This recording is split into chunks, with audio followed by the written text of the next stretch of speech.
30,000 feet. Frightening? Okay, let me make it better. The altitude is the same, but you're inside a large metal tube of an aircraft. Your flight is a really long one, and now, 6 cups of water later, you feel the urge to visit the bathroom. But the line is so long. Suddenly, a rather geeky thought bubbles up in your mind. Each of these people is going to flush the toilet after using it. But how can a plane carry so much water? And where does all that waste go? Surely it doesn't get dumped mid-flight upon pre-selected cities along the way, splattering all over the ground and… Okay, that's enough. One pilot has revealed the secret. All the waste goes through special plumbing to the rear of the plane. There, it's stored in sealed compartments. When the plane arrives at its destination, the ground crew removes all that waste. On a long-haul flight, toilets can be flushed more than 1,000 times, which creates up to 320 gallons of waste. Now, about that water. Have you ever seen a toilet bowl filled with water on a plane? No. That's because on a plane, you use a vacuum toilet.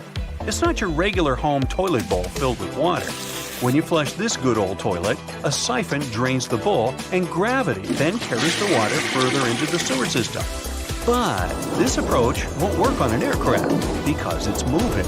The water would splash out through the whole flight, especially when the plane is flying through a region of turbulence. But if there's no water, you can't use gravity or siphon to empty the toilet bowl. Instead, when you flush, a valve opens in the sewer line, and the vacuum pulls the waste out of the bowl into a special tank. And since the vacuum does all the work, there's almost no need for water, or rather bright blue sanitizing liquid they use in planes. That's why such a system needs just half a gallon of fluid or even less for one flush. In comparison, a water-saving toilet uses 1.6 gallons, and a regular toilet needs 5 gallons of liquid. Okay, we figured out how planes deal with all that waste accumulating during the flight. But let's imagine another situation, a cracked cockpit windshield. The thing is, such a windshield consists of 2 panes of thick glass with a plastic layer for heating in between. Either of these panes can hold the full pressure if something happens to the other. So even if a windshield cracks, the airplane remains safe. This happens very infrequently, but when it does, pilots usually descend to reduce the pressure on the windshield and, if necessary, change their itinerary.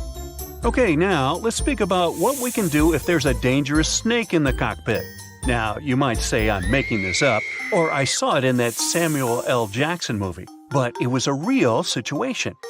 A South African pilot had flown a small plane with 4 passengers to an altitude of 11,000 feet when he noticed something that was, shall we say, by no means supposed to be inside, a cobra slithering under his seat.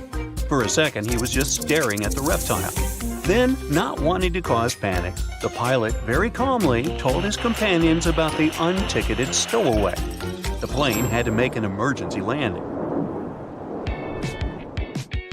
In this case, the pilot decided to be honest with his passengers.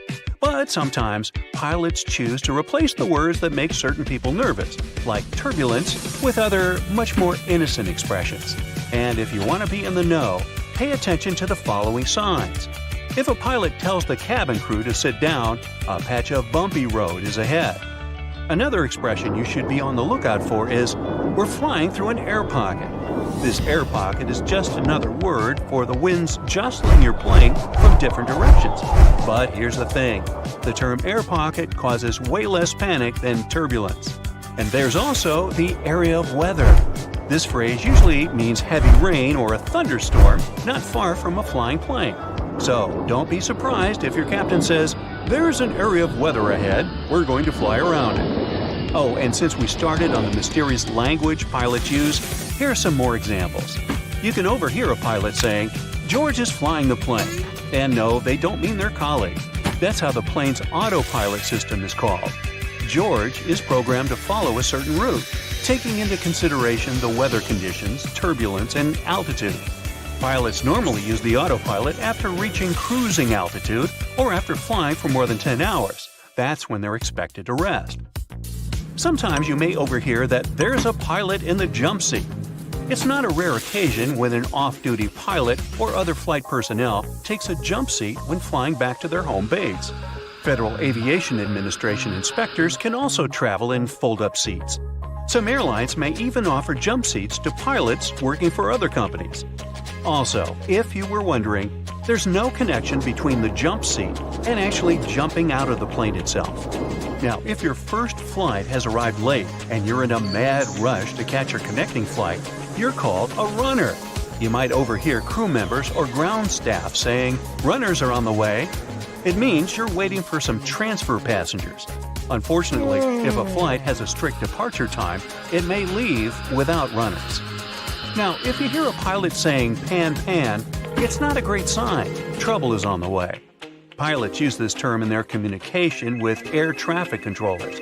This is the signal, which means that something has gone wrong with the flight and the cockpit crew needs immediate attention. When other pilots who are using the same radio frequency hear this signal, they stop all their communication and let the pan-pan pilot get their message through. 359er. Nah, it's not some mega secret code. It's the way pilots pronounce certain numbers in their pilot English. Tree stands for 3, 5 for 5, and niner is used instead of 9. Such pronunciation helps to avoid radio miscommunications and the confusion caused by similar-sounding numbers. We're just finishing some paperwork. If you hear the captain saying this phrase, it doesn't mean you're in for a delay. Finishing paperwork usually means revisiting the flight itinerary, checking the plane's weight and balance, or even waiting for the ground staff to prepare the flight's logbook. The final approach means a bit different things for pilots and flight attendants. The cabin crew speaks of the final approach when the plane is nearing the final part of the descent. For pilots, the final approach means that the plane is already aligned with the runway and they don't need to maneuver or make additional turns. If a pilot refers to a ferry flight, F-E-R-R-Y, they speak about a situation when an empty plane with no passengers or cargo on board gets flown from one place to another. For the cabin crew, it's the time when they can relax. Ferry flights may happen when there's a technical problem with an airliner and pilots need to bring it back to its home base. But even if the flight is full, the crew still has an opportunity to rest. Some Boeing jets have a place where crew members can relax during their shift. The door to this safe haven looks like any other covered door. But once you open it, you'll see a narrow staircase leading to a small room with 2 beds separated by curtains. There's also some place for staff to hang their uniforms. By the way, some pilots say they don't like it when people clap when the plane lands. They say they aren't doing anything special since it's just their job. You don't clap for the mail carrier when they deliver your mail, do you? That's a rhetorical question one of them asks. You're also not supposed to tip your pilots, even if you really want to, because it's weird, as some of them admit. The whole tipping aspect is new in the flying industry. And while tipping flight attendants is becoming more common, who would have thought? Giving money to pilots is kind of frowned upon.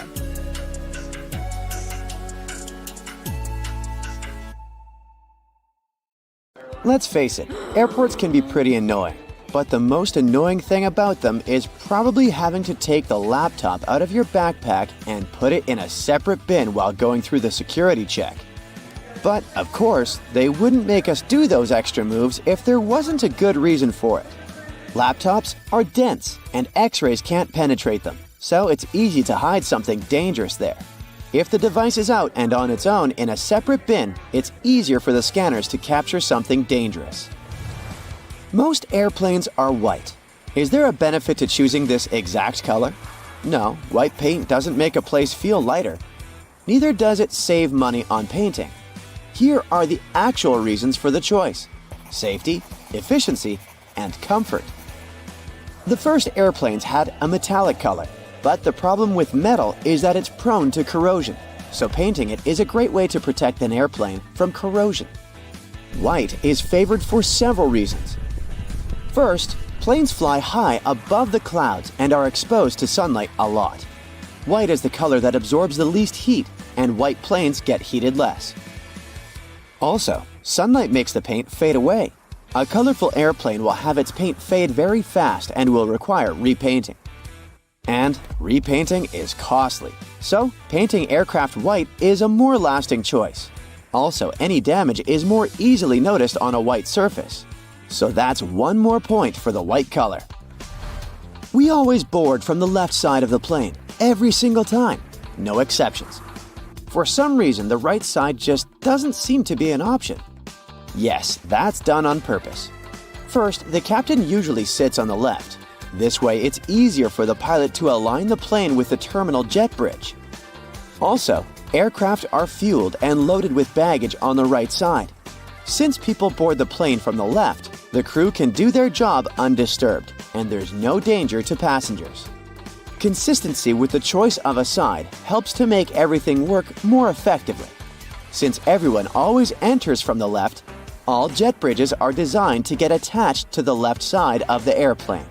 If every airplane had the freedom to choose the side, it would create an additional mess for the logistics behind the process. There are more questions popping up, like what does this black triangle drawn above one of the windows mean? Apparently, it marks the seat from which the view of the airplane's wing is the best. It's needed for the crew to find the spot as fast as possible if, in case of an emergency, they need to inspect the engines, slats, or flaps. This mark saves a lot of time.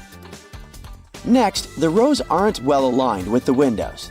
This is business. Originally, all planes are designed with rows and windows lining up perfectly. But when an airline buys a jet, they add some additional seats, squeezing them closer together. This way, they have more seats, which means more passengers, so they can sell more tickets. But you get less space for your legs and might miss out on a window. Also, all windows have rounded corners, and this is done for safety reasons. There used to be planes with squared windows, but those caused crashes because such windows couldn't withstand high-altitude pressures. At high altitudes, external atmospheric pressure is lower than the pressure inside the cabin. So, there's a big difference in pressure inside and outside the airplane, and this creates stress. Without windows, this stress flows smoothly through the material. A squared window becomes an obstacle, and the flow of stress needs to change direction. The pressure builds up in the corners, leading to cracks. As a result, such windows break. Oval windows allow the stress to flow more smoothly without disrupting them too much and preventing stress concentration. So, oval windows are safer.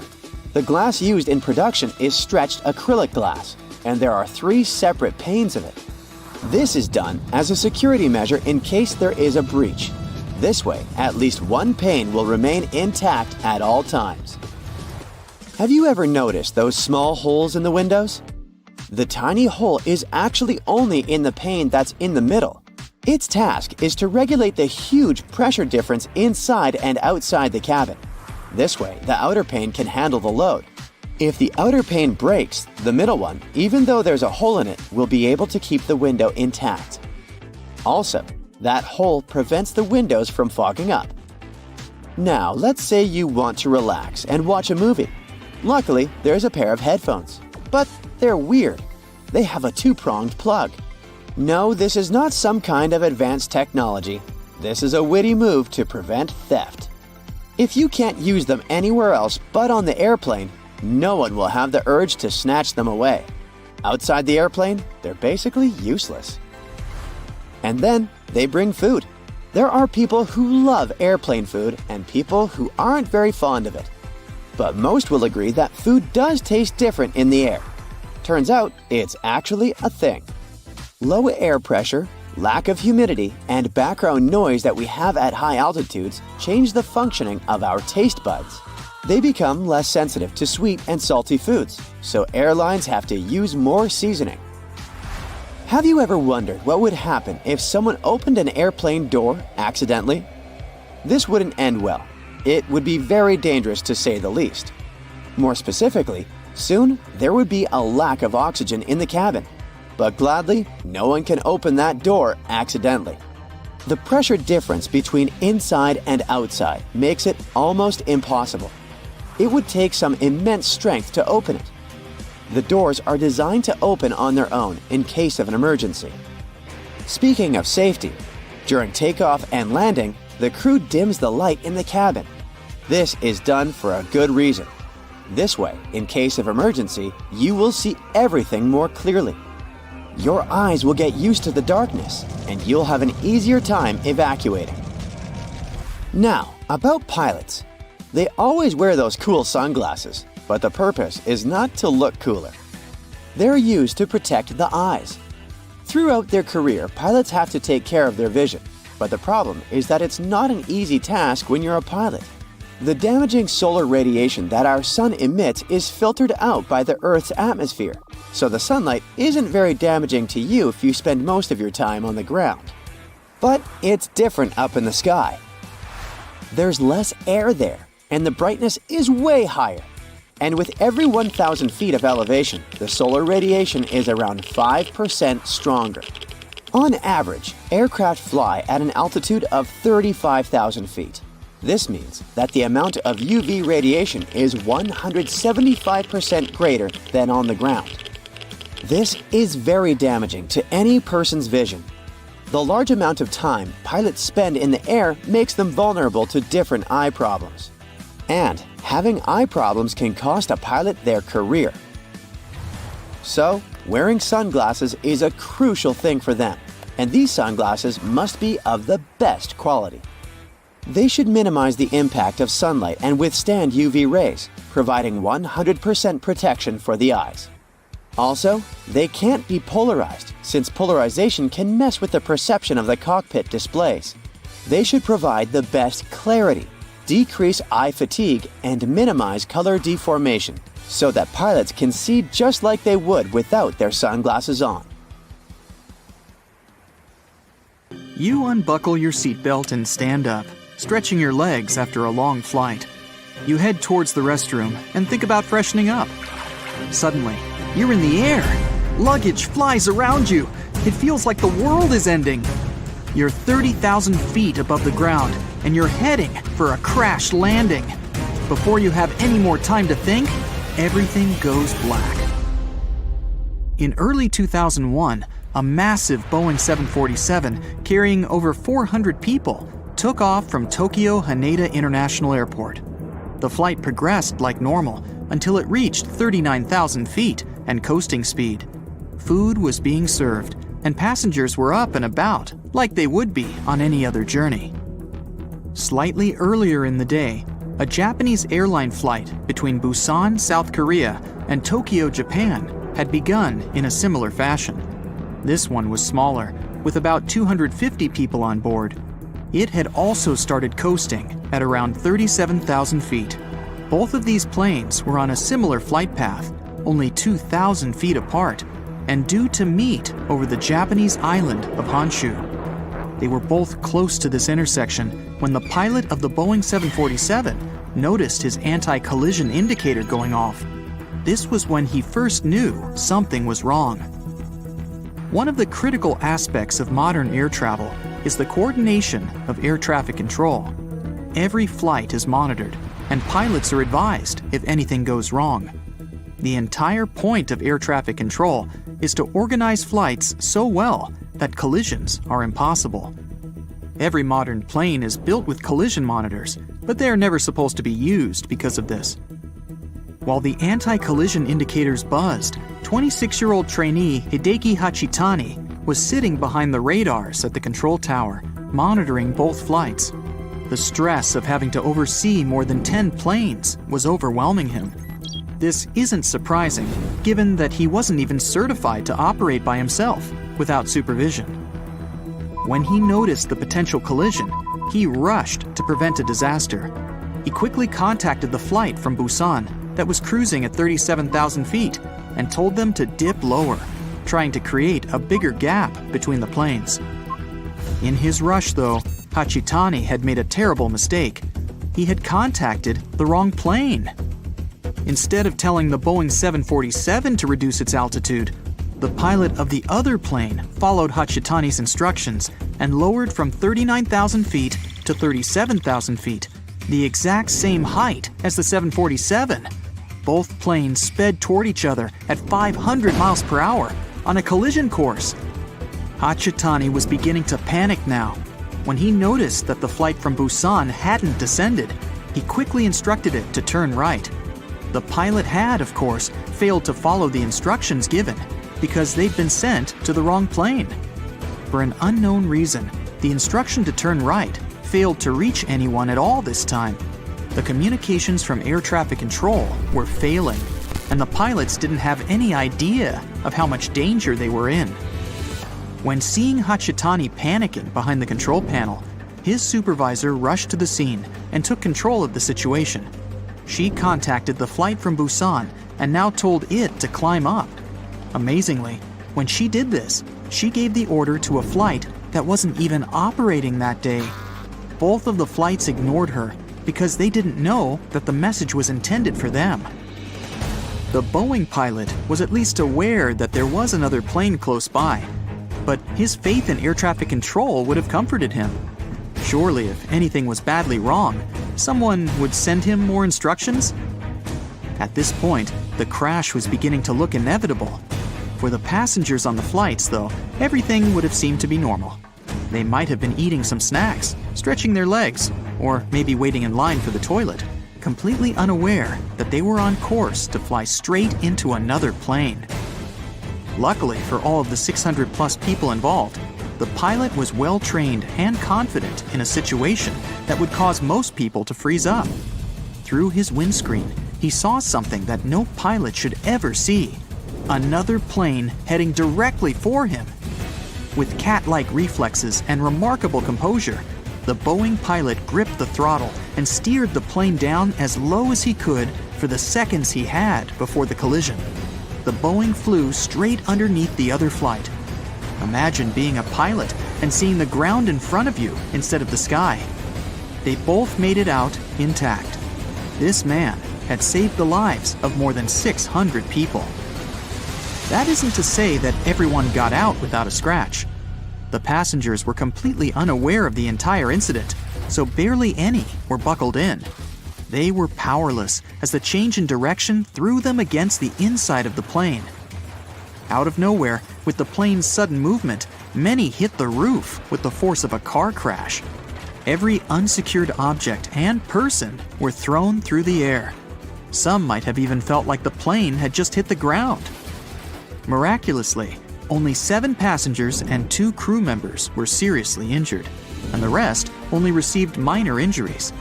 The pilot circled back to Tokyo to allow all of the injuries to be treated.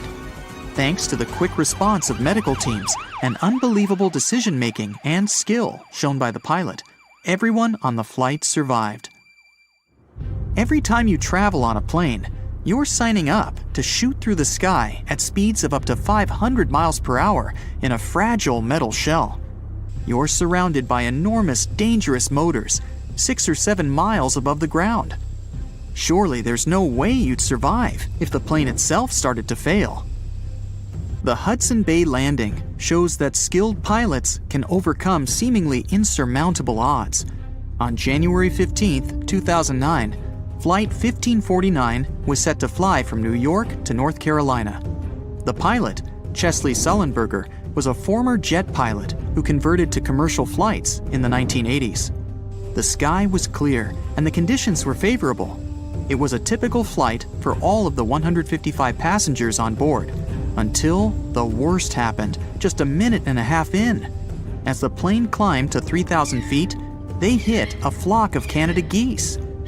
They hit the entire plane, but most importantly, some geese got caught in both engines. When Sullenberger realized that his engines were failing, he contacted air traffic control. They ordered him to land back at the airport, but he realized that it was impossible. With failing engines and no clear runway to land on, he had to take control of the situation to save the lives of everyone on board. Without full control of his plane, he wasn't able to operate at the normal altitude. He flew so low that he passed over the George Washington Bridge at only 900 feet. The people on the bridge were terrified to see the plane so close, but they had no idea how bad things were on board. With the plane speeding at 140 miles per hour, Sullenberger saw the Hudson River in front of him, and he had no choice but to land on it. Everyone in the control tower was shocked to hear what he had to do, but there was no other option. Landing on a runway is one thing, but commercial pilots aren't trained to land in a river. Sullenberger had to think clearly and plan the landing while flying towards the ground. He made sure to allow the tail to touch the water before the nose. Landing nose first would compromise the engines further and cause even more damage. Amazingly, the plane touched down on the water without falling apart. Their momentum gradually decreased until they were at a slow, steady pace across the surface. From a distance, people might have thought it was just a slow-moving boat. A ferry arrived impressively quickly to fetch the stranded passengers, who waited on the wings and the inflatable slides. Everyone received minor injuries from the collision with the river, but they all survived. Captain Sullenberger went down in history as one of the most remarkable pilots ever, having saved so many people from a seemingly hopeless situation. There was even a movie made about his heroics.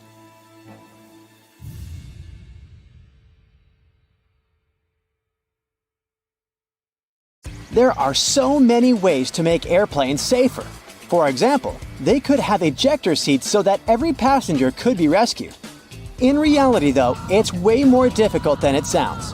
If there were ejector seats, your trip would be very different. Everyone would have to be strapped into a seat with a harness to make sure they wouldn't fall out of it. Then you would have to wear an oxygen mask all throughout the flight. An emergency can occur at any time. Then, ejection in itself is a big pressure on your body.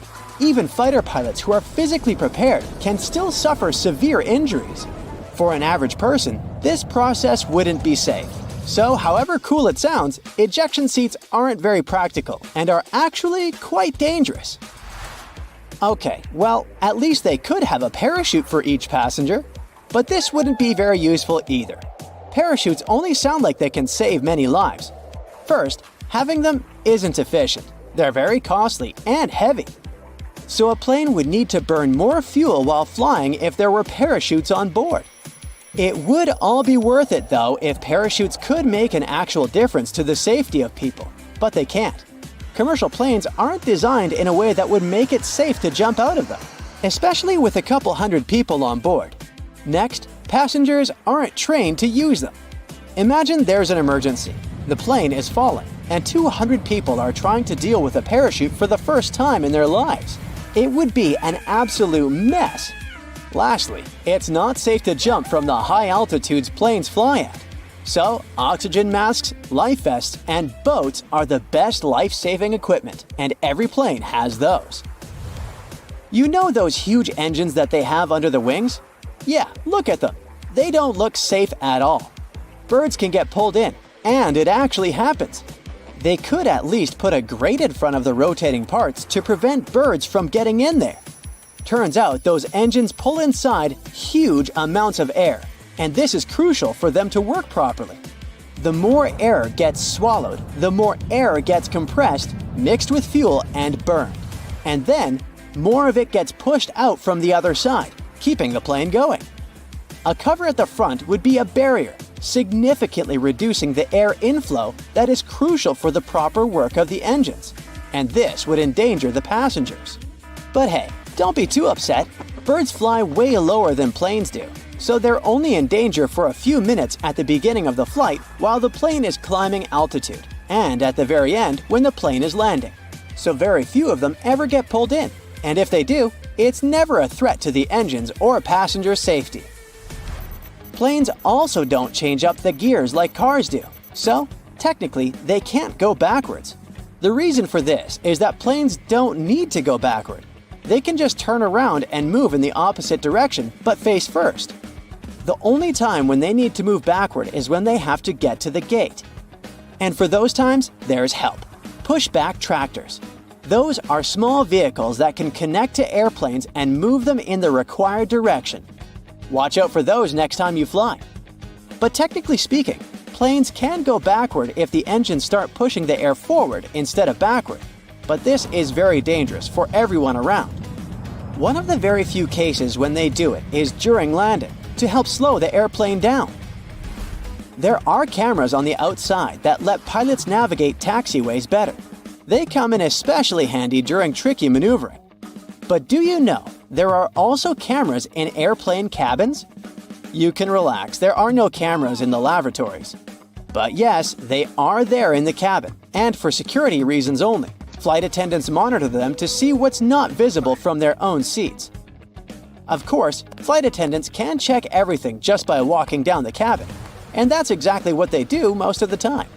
So, cameras are mostly used during takeoff and landing, when everyone, including flight attendants, is supposed to sit down, as those are the most dangerous stages of a flight. Notice that it's exactly during these stages that the rules are particularly strict. All electronic devices should be turned off or put on airplane mode, and big electronic devices should be stored away. Window blinds should be raised and tables folded. Seats should be put in the upright position. You need to have your seatbelt fastened, and so on. This is all done for safety and to ensure fast evacuation in case of emergency. So let's discuss these rules. Airplane mode on electronic devices is important to make sure that the signals that devices transmit don't interfere with the plane's electronic systems. If they interfere, they will block the radio's frequency pilots need to get their instructions. Do you remember that clicking sound a speaker makes right before your cell phone gets a call if the two devices are close? This is the sound pilots might hear while communicating with air traffic control. Now, putting away large devices like laptops is important because they might turn into obstacles if you need to get out of the plane fast in case of an emergency. All the pathways should be as clear as possible. This is why everything should be packed away, seats straightened, and tables folded. There should be nothing blocking anyone's way. And lastly, window blinds. The lights on the airplane get turned off too. Those two things are done to make sure your eyes get used to the natural light outside the aircraft.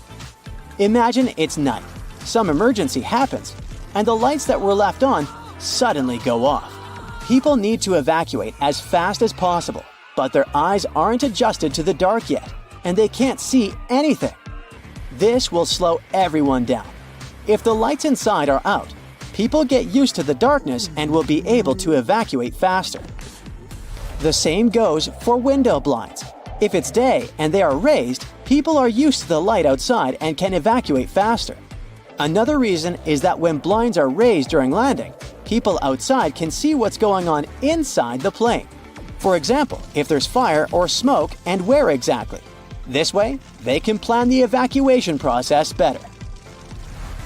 Also, you might have noticed black triangles drawn above some windows on the airplane. These triangles mark the seats from which the view on the airplane's wings is the best. It's needed for the crew to find the spot as fast as possible if, in case of emergency, they need to inspect the engines, slats, or flaps. This little triangle saves the plane crew a lot of time. We do talk about emergencies a lot, but they really don't happen often. It's more dangerous to drive a car than to fly by plane, and most of us get in the car every day. Yet, the fear of flying is still very much out there, and people can get superstitious. In many cultures, the number 13 is considered unlucky. So, airplane companies that often fly to those destinations just omit row 13. It's a small thing to do, but it can spare a few anxious passengers who happen to sit in row 13. In other cultures, like in Italy and Brazil, 17 is the unlucky number, and some aircraft have both rows 13 and 17 missing. In airplanes that fly to China, they can often omit row 14 instead. Our estimated flight time today will be 3 days. Future passengers of the world's longest aircraft, Airlander 10, won't get to their destinations quickly, but they will surely do it in style. Nicknamed the Flying Bum for its unconventional exterior, this plane will feature plush ensuite bedrooms, an onboard altitude bar, and glass flooring with horizon-to-horizon views. Airlander 10 won't even need an airport. It can take off and land from any flat surface, be it land, sand, water, or ice, using pneumatic skids. It will also be friendly to the environment with less emissions and is supposed to become the safest form of air travel. This 300-foot-long engineering marvel is part airship, part helicopter, and part plane. Other aircraft use one of the various methods to maintain flight: buoyancy, vertical thrust, or lift. Blimps, helicopters, and planes mostly rely on buoyancy, vertical thrust, and lift respectively. But our bum plane incorporates all three of these principles. First comes buoyancy. Airlander uses a massive amount of helium, a material less dense than air. It helps aircraft like blimps and zeppelins take off, just like how a helium-filled balloon ascends. And because helium is buoyant on its own, our hero can float effortlessly. Airlander stores its helium in several compartments for safety and also has 4 325 horsepower engines and requires way less power compared to conventional aircraft, like the Boeing 787, which makes it more energy efficient. But this buoyant aircraft is limited in payload, up to 10 tons. Its constructors could make the hull bigger to place more helium in it, but our plane is already the bulkiest in the world, so that would be too much. To help with this, the Airlander 10 is equipped with 2 vertical thrusters, like those on helicopters. They direct the air downwards, lifting the aircraft. And then there's lift, which plays a crucial role in the aerodynamics of flight. To get lift, you need air zipping over and around the wing, creating a force. Even though the Airlander might not have monster engines like a big jetliner, its huge hull gives plenty of space for air to do its thing and help it lift off. This unique hybrid aircraft has run several successful test voyages, so you can consider it a real thing.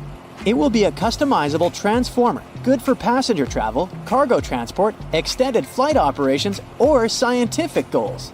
Some of its configurations will be able to stay in flight for up to 5 days without stopping. It could be really useful for research missions. And the designers plan to build an even bigger Airlander 50 with a capacity of 50 tons of payload. In the early days of aviation, there were no computer simulations to test the design, so there were some pretty crazy plane models built. Italian designer Gianni Caproni wanted to create an aircraft to transport 100 passengers across the Atlantic with comfort and style. His brainchild, Ka-60, had 9 wings arranged in 3 sets of 3. It had 8 engines, all serviced by mechanics in flight. There were panoramic windows along both sides of the long cabin for passengers sitting in 2 wide rows to enjoy the views of the world below. It had a rounded nose, an integral flight deck, and a streamlined seaplane hull. Once the plane was finished, the pilot was doing test runs on Lake Maggiore to balance the hydroplane. Then, there was probably a boat in its path, or the pilot went too fast, and the plane took off when it wasn't supposed to. It broke up. By the time Caproni arrived at the lake, the pilot had been rescued, but trying to pull the wreckage out only made things worse. So, the plane never got to cross the Atlantic. The French engineers went even further and designed a plane with a body modeled after birds and named it Duck. It was supposed to have a steam engine to power a single tractor propeller to the front of its rotund body. The pilot and landing gear were supposed to be attached by cables and frame underneath the body. This weirdly looking aircraft had an official name, but everyone remembered it as the Flying Pancake because of its saucer-like shape. This design was supposed to make it possible to land and take off in tight areas where regular planes can't fit. The prototype was a success with low takeoff and landing speeds, and the disc-shaped design helped generate lift. The engineers received funding for an improved version, but it came with flaws. When they were corrected, there was no longer a need for this quirky plane. German aeronautical engineer Alexander Lippisch came up with the Aerodyne. It looks like the rear part of an airplane after cutting the whole thing in half, but it could fly on its own. It was considered a vertical takeoff and landing aircraft, the same group as helicopters. It combined lift and thrust using a single unit and flow channel, like a ducted fan. Flaps at the end of the fan would divert the outflowing air. The first Dornier Aerodyne flight took off in 1972. Even though it was a success, the authorities lost interest in it and shelved the project. The Pregnant Guppy, also known as Frankenplane because it was made of parts of other airplanes, has helped NASA on its way to the moon. Back in the 1960s, they had a problem shipping rockets from the West Coast to Cape Canaveral in Florida. Taking them by water through the Panama Canal took 2 to 3 weeks, and fragile parts came dented and corroded. And that's when John Conroy came up with a solution. His friend had Boeings he had bought but didn't find use for them. Conroy decided to modify the planes by adding a larger cargo bay on top of the fuselage. He didn't receive funding from NASA for his idea, but he never gave up and mortgaged his own house, sold his car, and invested all his savings into his project to prove it would work out. He borrowed the fuel to fly the prototype to Alabama. The plane flew perfectly and impressed everyone. The Super Guppy, as they started calling it, was successfully transporting rocket stages for NASA's Gemini program. Conroy built a total of 25 modifications of his aircraft to fit even larger and heavier equipment. The Edgeley Optica EA-7 might look like a funky, futuristic Dragonfly aircraft, but it was designed in the mid-70s for low and slow surveillance or sightseeing missions. It features a helicopter-like cockpit mounted ahead of a ducted fan motor and an impressive 270-degree field of view. Its large ducted fan was running quietly inside and outside the cockpit.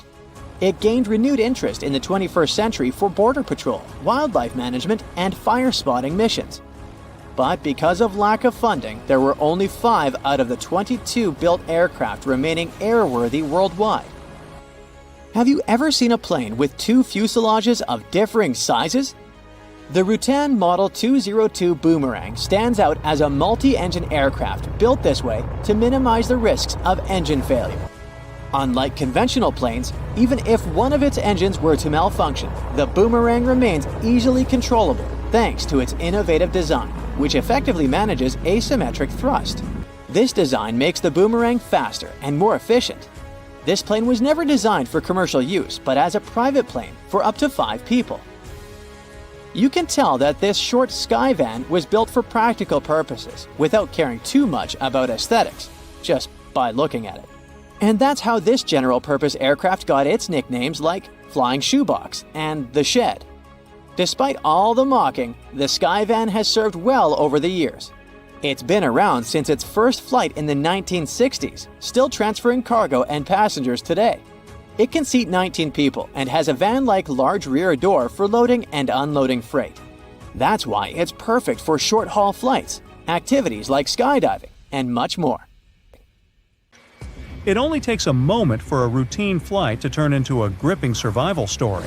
In a world where a wrong button or an unexpected gust of wind can lead to a disaster, adhering to safety rules is crucial for everyone. From buckling seatbelts to raising window shades during landing. We got all these rules learning from our mistakes. Stay tuned to find out more. A flight had a crazy mid-air moment in 1993 when the pilot accidentally deployed the wing slats, the part on the leading edge of the wing. Now, the weather was fine, passengers were relaxed, everyone was doing what they wanted. Suddenly, they felt an unexpected jolt. Instantly, the autopilot disengaged. The captain started wrestling with the controls. The plane became wonky, pitching and rolling dramatically, resulting in a rapid descent of 5,000 feet. The vibration threw the cabin into total chaos, with passengers screaming in fear. The slats were only to be used during takeoffs and landings, not in midair. It was China Eastern Airlines Flight 583, cruising over the Pacific on its way from Shanghai to Los Angeles. The pilot declared an emergency and directed the plane to an Air Force base in Alaska. Out of the 255 people on board, 60 ended up in a hospital, and sadly, 2 didn't make it. The pilot made some quick moves to stabilize the aircraft, but the injuries happened because folks weren't buckled in. They reckoned that the slats deployed because of the design of the control handle. The company was to blame for that. They produced it in such a way that the handle could accidentally get jiggled while cruising. Luckily, the crew was trained, and the airliner itself was fine, except for the messed-up cabin. The aftermath of this incident was costly, requiring about $1.5 million to repair the damage. When the plane started to lose altitude, overhead lockers burst open, and the safety video played 3 times for an eerie touch. Once the aircraft steadied, flight attendants jumped into action, providing first aid, leaving empty kits scattered in the cabin. It turned out that the poorly designed slat control handle had caused 11 similar incidents before. The captain probably nudged it accidentally while fixing the speed controls. The lack of pilot training on high-altitude issues and the stall warning system made things worse. If the passengers had kept their seatbelts on, injuries would have been way less severe. This has been the case during many other accidents. You probably know this airplane announcement. Even when the seatbelt sign is off, buckle up when you're seated. Experts say it's a good call. While flying is safe, keeping that seatbelt on is smart because you might hit unexpected turbulence. It's about keeping you secure during that bumpy, jarring time, especially that sneaky one during stormy weather. Sarah Wilson, the president of the Association of Flight Attendants, thinks the seatbelt sign should be turned on throughout the entire journey. Predicting turbulence is like trying to guess the weather. It's not 100% accurate. Turbulence can happen anywhere. Aircraft are tough. They can handle really bad turbulence. The real risk is getting injured during turbulence, not planes falling apart. It's rare, but accidents still happen. In a dramatic episode in 2016, a pilot pulled off a superhero move, saving 439 lives. He was getting ready for takeoff in Shanghai. All of a sudden, another plane showed up on the runway in front of him. Reacting with lightning-fast speed, the pilot swiftly elevated his plane, narrowly avoiding a disaster. The pilot was awarded $360,000 for his remarkable skills. He missed the other plane by less than 67 feet, about the length of a semi-trailer truck. It turned out that the air traffic controllers and the landing crew had mixed things up. 2 controllers lost their licenses, and 13 others got in trouble. They say this incident was like a throwback to the Tenerife airport collision in 1977. Back then, 2 jumbo aircraft collided on a foggy runway. They didn't get lucky that time. The incident was a total disaster. Certain accidents in aviation history prevented others. With each crash, something crucial is upgraded. In 1956, 2 planes collided over the Grand Canyon, resulting in the tragic loss of 128 lives on board. This accident kick-started a $250 million air traffic control system enhancement.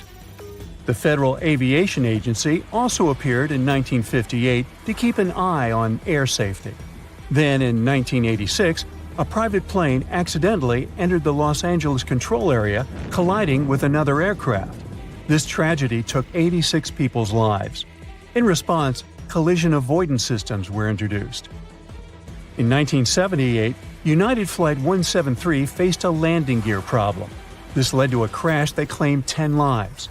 This incident triggered a transformation in cockpit training, introducing cockpit resource management. This management method shifted away from the traditional captain-centric approach to emphasizing teamwork and communication among the crew. Another upgrade was about averting in-flight emergencies. In 1983, Air Canada Flight 797 had smoke in the rear lavatory, which led to an accident that took 23 lives. The FAA responded by requiring smoke detectors and automatic fire extinguishers in aircraft lavatories. Post-1998, planes got retrofitted with fire-blocking seat cushions and floor lighting, with newer ones adopting flame-resistant materials. Winds can be dangerous in certain circumstances. The crash of Delta Flight 191 in 1985 brought attention to the dangers of wind shear. Research efforts by NASA and the FAA led to the development of forward-looking radar wind shear detectors. By the mid-90s, these became standard on airliners. The number of wind shear-related accidents has reduced significantly since then. In 1985, United Airlines Flight 232 faced a nightmare when the DC-10's engine failure left it virtually uncontrollable. Pilot Alfred Haynes landed the plane at a nearby airport, but the subsequent fire was terrifying. 185 passengers survived the catastrophe. The root cause of the incident was a crack in the fan disc, which occurred during the manufacturing of the titanium alloy. This incident prompted the FAA to modify the hydraulic system, implement redundant safety systems in future aircraft, and revolutionize engine inspection protocols. In 1988, a big chunk of an Aloha flight's fuselage ripped off in mid-flight. In an instant, the cabin was torn open, leaving the passengers exposed to the open sky. Despite the chaos, the pilots managed a safe landing, with only one fatality. The NTSB found that corrosion and fatigue damage, which had accumulated over 89,000 flight cycles, had caused this accident. The plane had been used for short-hop pressurized flights between the Hawaiian Islands. Shortly after, the agency initiated the National Aging Aircraft Research Program in 1991. This program tightened inspection and maintenance standards, especially for high-use and high-cycle planes. About 80% of mishaps happen in the first 3 minutes after takeoff or the last 8 minutes before landing. Keep your eyes peeled during these times, and your survival chances will go up. Now, don't let that freak you out. The odds of actually getting into a plane crash are like 1 in 11 million. That's the same possibility as being struck by lightning in a given year in the United States. Planes, on the other hand, often get struck by lightning, but they're built to handle it. Each plane probably gets zapped about once every year or every 3,000 hours it's up in the sky. But there hasn't been a lightning-related accident since 1967. Engineers have ensured that when a plane gets hit, the lightning just zips right through it and out, without really messing up anything inside. Let's delve into the fascinating mechanics of how planes stay airborne. The wings are important, but it's not just about them. There are 4 forces at play: lift, thrust, drag, and weight. The little tails on the ends of wings are called winglets, and they help reduce air swirls, making the aircraft slicker and faster. There's a reason why lights dim when a plane lands at night. It prepares everyone for a quick evacuation, helping the eyes adjust to the dark should the landing go awry. You're in a bright room filled with obstacles, and suddenly the lights go out and you're asked to dash for the exit. Tricky. Flight attendants also ask you to raise those window shades during landing. In case of an emergency, they want you to be able to see what's outside and figure out if one side of the plane is better for a quick escape. If you're wondering where the safest spot in an airliner is, it's in the back. According to research conducted by Popular Mechanics, spanning from 1971 to 2005, sitting in the back gives you a 40% better shot at making it through an accident. Almost as importantly, you're closer to the restrooms.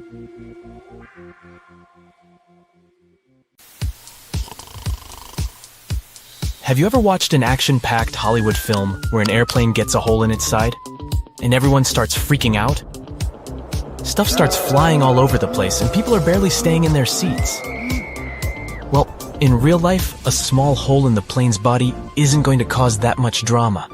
However, I have an incredible story to tell you about a pilot who actually managed to land a plane with half of its roof missing. Can you believe it? Make sure your seatbelt is fastened because this one is going to be a wild ride. On April 28, 1988, a Boeing 737 owned by Aloha Airlines took off from Hilo International Airport en route to Honolulu. Before this flight, the plane had already flown 3 short trips from Honolulu to Hilo, Maui, and Kauai. Everything was chill that day, and the weather was nice and calm. It looked like smooth sailing all the way. The captain of the flight was Robert Schornsteimer, and the co-pilot was Madeline Tompkins, both experienced pilots with thousands of flight hours in the Boeing 737.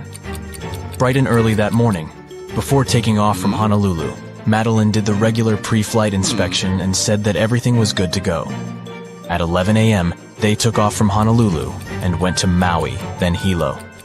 When they got to Hilo, they didn't leave the cockpit or check the plane from the outside. It wasn't a requirement, so why bother? At 1:25 p.m., the plane took off for the final leg of the round trip, with 95 people on board. 89 passengers, 2 pilots, 3 flight attendants, and an FAA traffic controller who sat in the observer seat in the cockpit. The plane had taken off like normal and reached its cruising altitude of 24,000 feet without any hiccups. But then, 26 miles from Kahului, things went totally haywire. The pilots heard a loud whooshing sound, followed by a crack, and then a rush of wind that was so loud it was deafening. Turns out, a small section of the roof on the left side had come loose, causing the plane to decompress explosively. And to make matters even worse, the decompression caused a chain reaction that led to a huge chunk of the plane's roof ripping off completely. That missing part was a massive 18.5 feet long and was part of the skin that covered the plane from the cockpit all the way back to the forewing area. The pilots didn't have a clue what was going on when the disaster struck. The first officer, who was the one in charge of the plane at that time, suddenly felt her head snap back, and then she saw a bunch of gray insulation and debris flying around the cockpit like it was a tornado. Meanwhile, the captain took a look around and was shocked to see that the cockpit door was nowhere to be seen, and instead of the first-class ceiling, he was staring straight up at the sky. The plane started to tilt from side to side, making it challenging to keep it under control. The crew in the cockpit quickly put on their oxygen masks, and the captain took over control of the plane. He then initiated an emergency descent towards the nearest airport on Maui Island. Luckily, all the passengers were seated, and most of them had their seatbelts fastened since the seatbelt sign was still on. Unfortunately, the 3 flight attendants were caught off guard. One of them was near the hole and was pulled out of the plane. The other 2 were thrown to the floor, with one of them hitting her head hard and losing consciousness. The third attendant tried to help the passengers and keep them calm. At the same time, the pilots were desperately trying to let air traffic control know that they were in trouble. But there were communication problems even between themselves due to the loud noise and the fact that they were wearing oxygen masks. They had to resort to hand signals to understand each other. Moreover, they were unsure whether their messages were being heard by ATC. The plane's controls were not responding properly, which made the captain's job of flying the plane even harder. The first officer was doing her best to assist the captain and communicate with the tower. It was only after the plane descended to an altitude of 14,000 feet that the controller finally received their distress call and immediately started making arrangements for an emergency landing. The control tower wasn't prepared for a situation like this, though. In fact, the tower had to call 911, just like any other regular person would do in case of an emergency. The problem was that the controller didn't understand the severity of the situation, and they didn't realize that the passengers and crew members would need medical help. This was because the crew had only reported a rapid decompression and hadn't explained the entire situation in detail. The plane was in a very bad mess, but the captain was doing everything he could to safely land the plane. As they descended towards the airport, the captain commanded the first officer to lower the landing gear, but the indicator light didn't turn on. The plane also had an issue with the left engine, which failed as they approached the runway. Despite these problems, the captain used the reverse thrust of the working engine to try and land the plane. It was a difficult and dangerous task, but they managed to land the plane safely on the runway. The passengers and crew members were then evacuated from the plane. It was a miracle that everyone survived. However, 65 people were injured. They had been hit by debris and pieces of the plane's body that were flying around. Unfortunately, the ground staff wasn't aware of the severity of the situation and didn't have enough resources to provide immediate medical assistance to the injured passengers. The first ambulance arrived 7 minutes after the plane landed, which wasn't an ideal scenario. Furthermore, there were only 2 ambulances on the entire island, which couldn't accommodate all the injured people. As a result, tour vans were used to transport the passengers to the hospital. Fortunately, 2 drivers who were former paramedics provided immediate first aid to the injured right on the runway. Meanwhile, the airport mechanics and office staff took the vans to the hospital, which was located 3 miles away. Despite the chaotic and stressful circumstances, only 8 people suffered severe injuries, but they all later made a full recovery. The plane was in really bad shape though, and it was no wonder it couldn't handle the stress of the decompression incident. Despite its age not being a problem, it had experienced a whole lot of takeoffs and landings, which took a toll on its integrity. The salty and humid environment it operated in only added to the damage. You see, planes are designed to withstand a certain number of flight cycles, and this plane had exceeded that number by a long shot. The majority of its flights were short domestic ones, which meant it had to take off and land way more times than it was designed for. This is what ultimately led to the roof coming off during the flight. The poor condition of the plane meant that it was beyond repair and had to be dismantled right there at the airport. What's interesting is that in an interview after the accident, one passenger recalled that she had noticed a crack in the plane's fuselage while she was boarding. She didn't tell the flight crew about it because she didn't think it was worth it, so they didn't know to check it. It's important to remember that these types of accidents are very rare nowadays. Major airlines and airports take numerous steps to ensure safety. And according to Harvard University, the chances of being in an airplane accident are about 1 in 1.2 million. That's a tiny percentage, and I don't know about you, but I find that very comforting. And even if something did happen, such as the roof of the plane coming off, it's reassuring to know that the pilots are trained to handle emergencies and can still land the plane safely.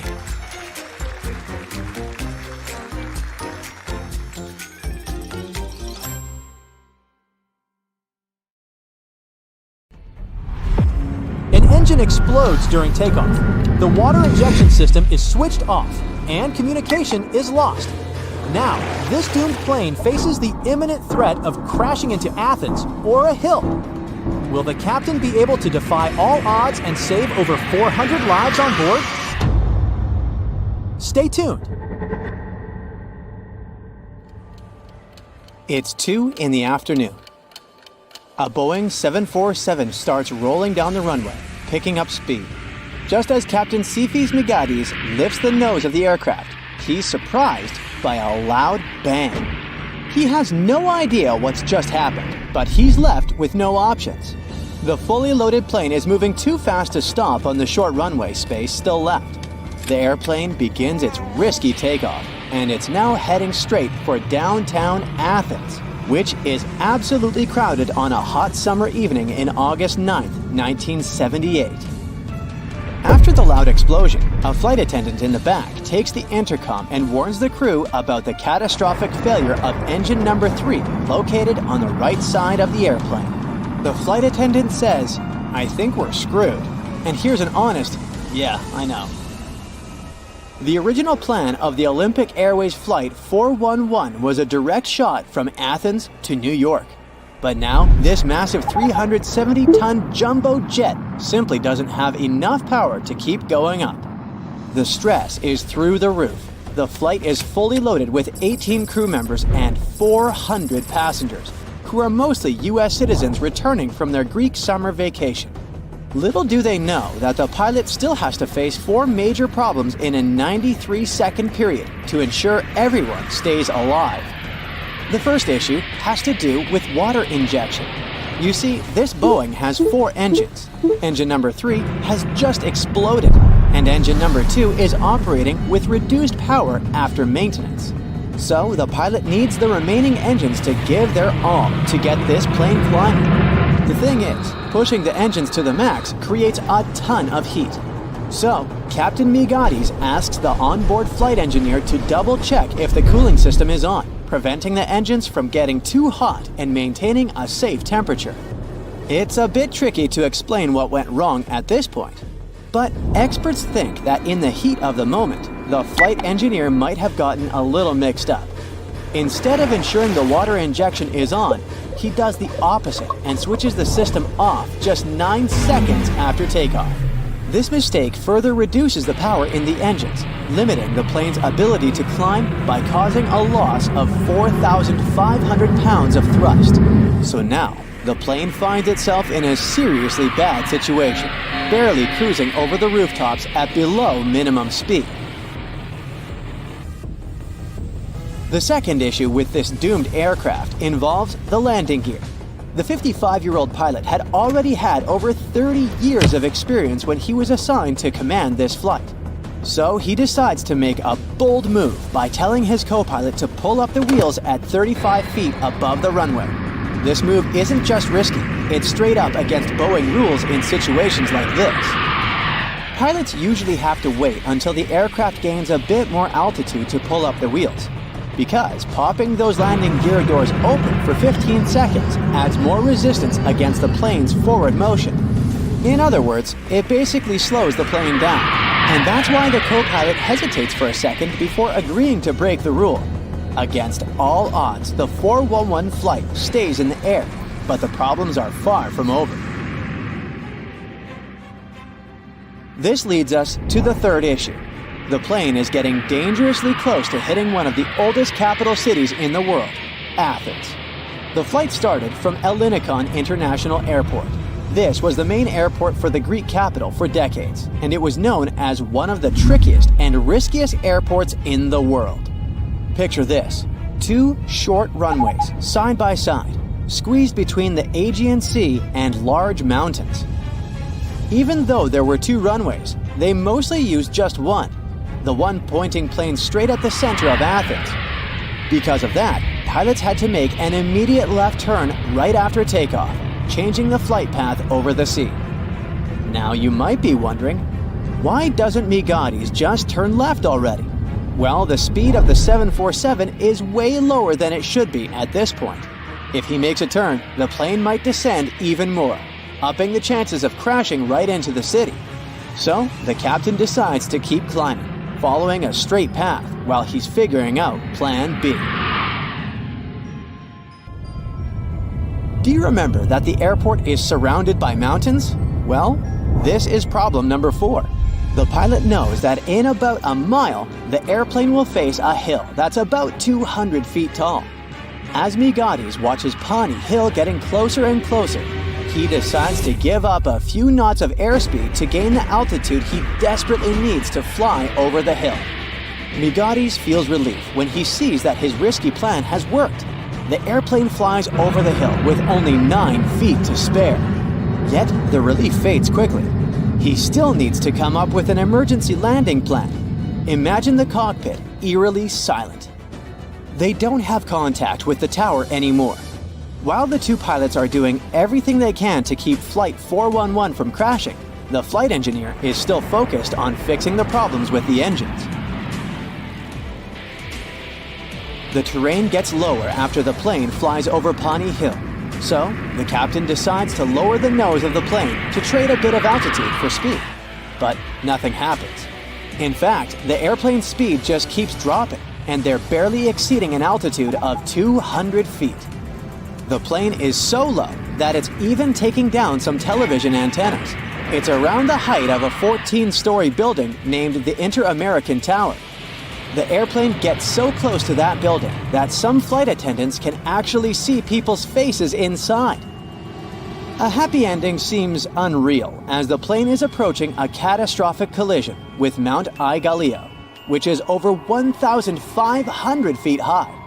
But suddenly, the engines kick in with more power and the plane starts picking up speed. Some specialists believe the acceleration was due to the combination of 3 things. The wind shifted, the temperature outside dropped, and the water injection system kicked back in. And the good news is that with more power in the engines, the pilot successfully gains altitude. By 2:05, Migadi's managed to turn left, avoiding a collision with Mount Aigaleo. The plane is heading towards the ocean. It keeps flying for over 30 minutes to dump fuel. The idea is to make the aircraft lighter before landing, as it's loaded with 160 tons of fuel needed for the transatlantic flight. After that, the captain brings the aircraft back to the same runway from which they took off, and they land safely at Aloha Airport. Everyone on board is safe, not a scratch on them, all thanks to this pilot who bravely broke the rules to save his crew and passengers. Now, picture the wild applause on the ground, and Migadi's daughters eagerly waiting for their father as he exits the plane. And it's no small feat, this pilot did the unthinkable. To put it in perspective, every Boeing simulation of this same flight ended in a crash. Migadi's impressive achievement led Olympic Airways to modify some of its procedures, and Boeing began to include a review of this case in its training curriculum. Now, you might be thinking that Migadi's was traumatized after this accident and never wanted to board an aircraft again. But nope. Remember, we're talking about a real hero. At 6 p.m. on that same day, Migadi's took his seat in the cockpit of a replacement Boeing 747 and flew 400 passengers over the Atlantic to New York. As for the aircraft, it stuck around with Olympic Airways for a couple of years until it joined Trans World Airlines in 1985. This 747 Boeing's career ended in 1997 after 24 years of service.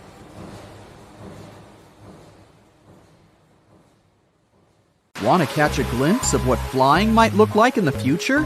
Then you're in the right place. Economy class lie-flat bunk beds, vertical flying vehicles, AI-powered in-flight meal service.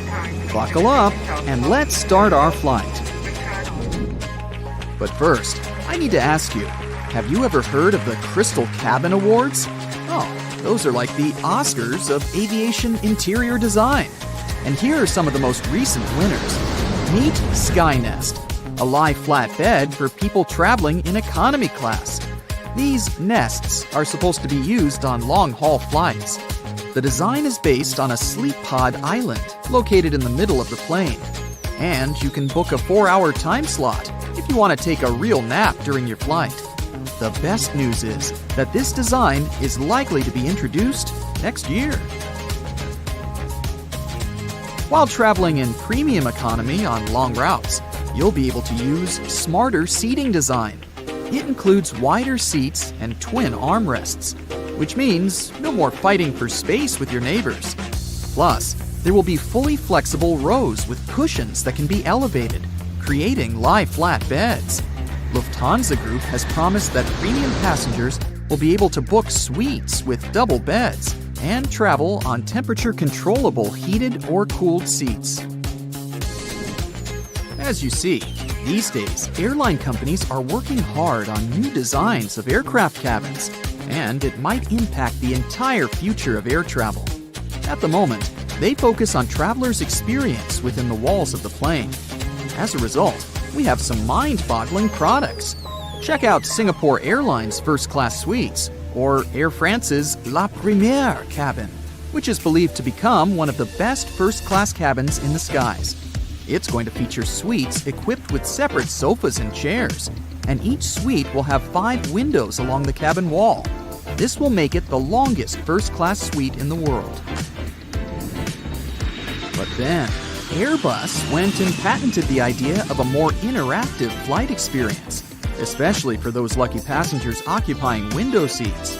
With the help of special eye-tracking equipment, the aircraft might be able to highlight significant objects you're looking at and provide you with detailed information, appearing on a semi-transparent display on the window. The patent also claims that you could send data to devices connected by Bluetooth or Wi-Fi. This way, takeoffs and landings would get much more exciting, and you'd be able to get information about a new country or city. Qatar Airlines, in turn, came up with the idea of Q suites. It looks like this. On the sides, you have individual suites, while the middle part can be transformed. You can choose to have a double suite to travel together with your partner, or you can have some private space, or even move the walls and turn the place into a quad suite that you can use for a meeting. There might also be some improvements in economy class. They're bound to bring more comfort, especially on a long-haul flight.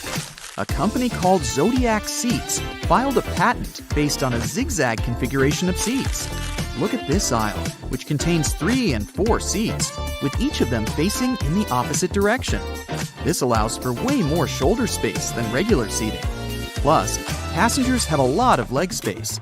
Yes, some people might feel a bit uncomfortable having to face their neighbor for more than 8 hours straight, but aren't these space improvements worth it? Now, you might know that moving around the cabin while flight attendants are serving meals and beverages is kind of tricky. Plus, you have to eat at a specific time with everyone else. Or, if you're not feeling hungry, forego the meal altogether. Well, robots might be the solution. One company has suggested using perfectly sized pods that could slide along the rail in the middle of the aisle, delivering drinks and food ordered by passengers. This way, you could get your meal at the most suitable time for you without leaving your seat. This solution is likely to solve the problems with meal service. Even better, it might allow for fewer galleys in large planes. Unfortunately, this idea was filed 60 years ago and hasn't been implemented yet, so maybe it's not as great as it sounds. Another idea connected with in-flight meal service includes using AI. According to its creators, the technology will record what passengers leave on their trays, and later use this data to suggest various catering plans on subsequent flights. Now, even though these innovations sound like they're going to make traveling way more comfortable, they're not exactly revolutionary. But look at these innovations. Vertical takeoff and landing aircraft. Hyundai Transys's air taxi cabin concept optimizes space and prioritizes your privacy in a shared cabin. If we talk about short flights, there's City Airbus Next Gen. That's an all-electric, vertical takeoff and landing vehicle with 4 seats based on the lift and cruise concept. It can operate within the range of 50 miles and has a cruise speed of 74 miles per hour. Another amazing prospect is passenger aircraft with AI co-pilots, or even pilots. Some experts claim that planes could potentially be flown on a fully automated basis. Not everyone agrees with this idea, though.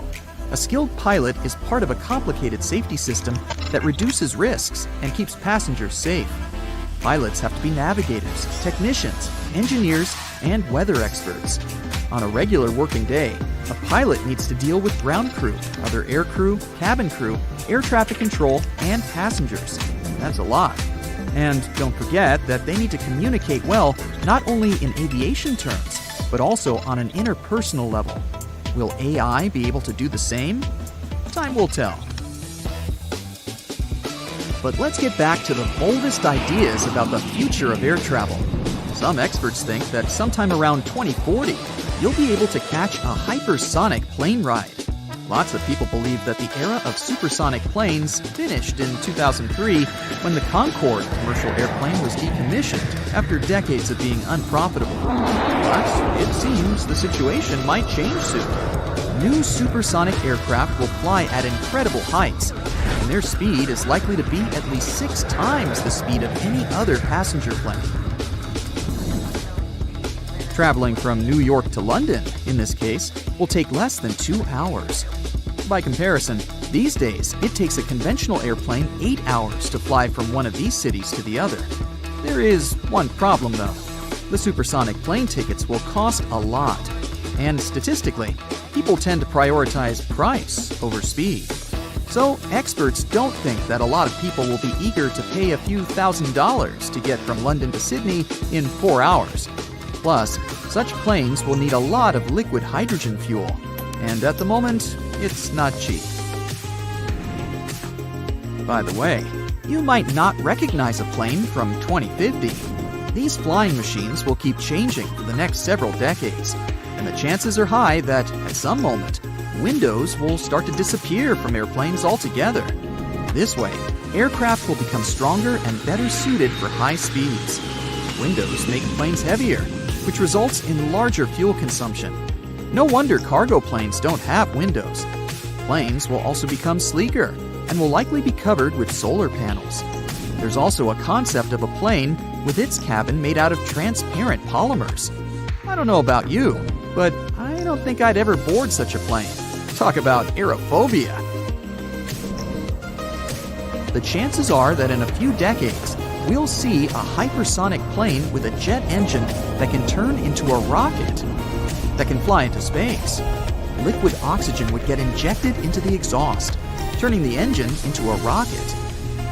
It would help the aircraft reach enormous speeds, and on the way back, the engine would turn into a regular jet engine once again.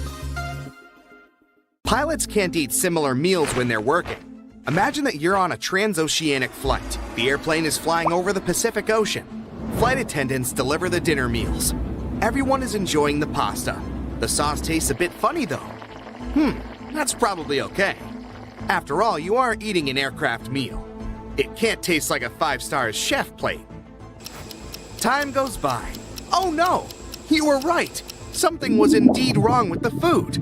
But if all the passengers have the same problem, so do the pilots. To prevent both of them being out of order, pilots are advised not to eat the same meal at the same time. In such a scenario, if one pilot feels bad, the other one can take over. I mean, this is not an imperative rule stated by the Federal Aviation Administration, but most airlines make their own rules about this matter. Flight attendants have access to hidden equipment, such as a defibrillator, supplemental oxygen, a fire extinguisher, and duct tape. But probably the most interesting gear they have is handcuffs. These objects are there to protect passengers from others, and sometimes from themselves. Turns out that flight attendants have everything they need to defuse a troublemaker. Aviator sunglasses look cool on pilots in movies, but in real life, they don't wear polarized glasses. First off, they have a glare-reducing effect. This can cause some trouble in the cockpit. A pilot has to read instruments, but the stuff in the cockpit, such as LCD displays, emits polarized light. So a pilot with those cool polarized glasses can't read the displays with 100% efficiency. Pilots shouldn't wear these glasses simply because of safety concerns. Imagine a shimmer of glare coming from another plane's windscreen, but the pilot missed the sign because of polarized sunglasses. Ever noticed a hole in the tail of an airplane? Well, most commercial airplanes have it. Next time you get into an airplane, take a closer look. The hole has a fancy name, Auxiliary Power Unit. It looks like a hole from the outside, but that is actually a hidden turbine engine. Most of the time, the APU will remain off for the entire flight. It will start working when the plane lands. It provides power to the cabin lights, air conditioning, and cockpit electronics. Don't underestimate the APU's power, though. It can also provide the power required to start the main engines. You've watched a Brightside video and learned what the APU is. A perfect icebreaker. Unfortunately, you're not in a chatty mood. You just want to take the plane, land, and start your vacation. Yet again, there is only one door to board. You are at the end of a queue. Why don't planes generally have multiple doors? According to the experts, the biggest issue is that the bridge takes up a lot of space.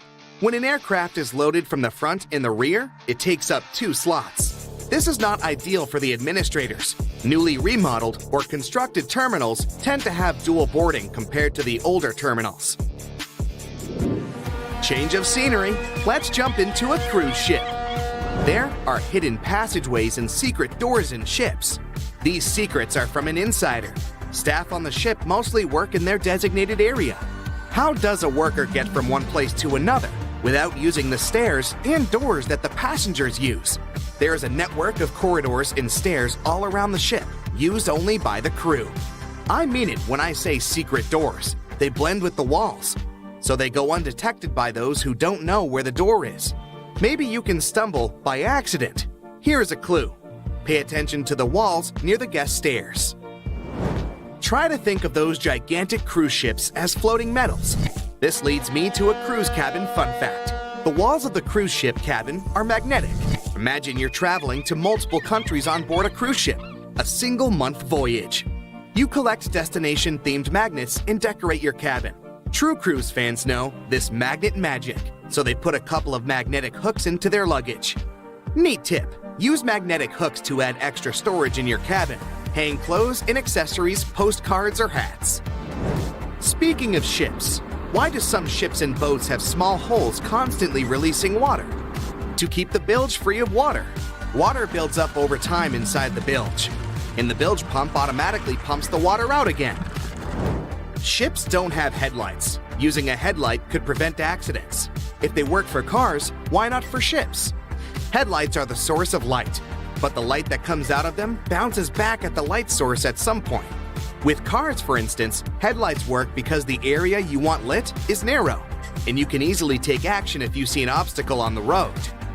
For ships, this is super hard. The light source should be powerful enough to light the area the captain wants to see. Large cargo ships, for instance, need more than a mile to stop or take action. Plus, imagine how much brighter should the ship's light be to light the whole area in front of it. They do see each other with different sorts of lights called navigation lights. These are small but practical. They arrange it in a standardized way so that ships could see each other. The exciting thing is that they don't just notice one another in the dark, they also understand each other's movements and directions. Here's an example. Imagine a ship with 2 nav lights. The one on the front is lower, near the ship floor. The other one on the back is high up. This means the vessel goes to the right. It can safely pass by the other ships without hitting them. Trains don't have seatbelts. A bit weird. Every time there is a crash related to trains, this matter comes up. Pretty much nowhere in the world seatbelts are used on trains. Various studies have been made about this issue. Some of them created simulations of accidents, and the results were surprising. Using a seatbelt on a train could potentially increase the number of injuries. In cars, seatbelts are highly effective in protecting the passenger and are used all the time. The logic behind the seatbelt is to protect the person when a collision causes rapid deceleration. But trains carry so much momentum that they don't stop rapidly. On a plane, passengers use a seatbelt on takeoff, during landing, and if turbulence occurs. There are no such things for trains. Entering and leaving a station is not a high risk. Experts believe focusing and making investments are other ways to improve railway safety. Now, you are traveling by train. You look outside the window. There are small stones along the railway tracks to accompany you on the journey.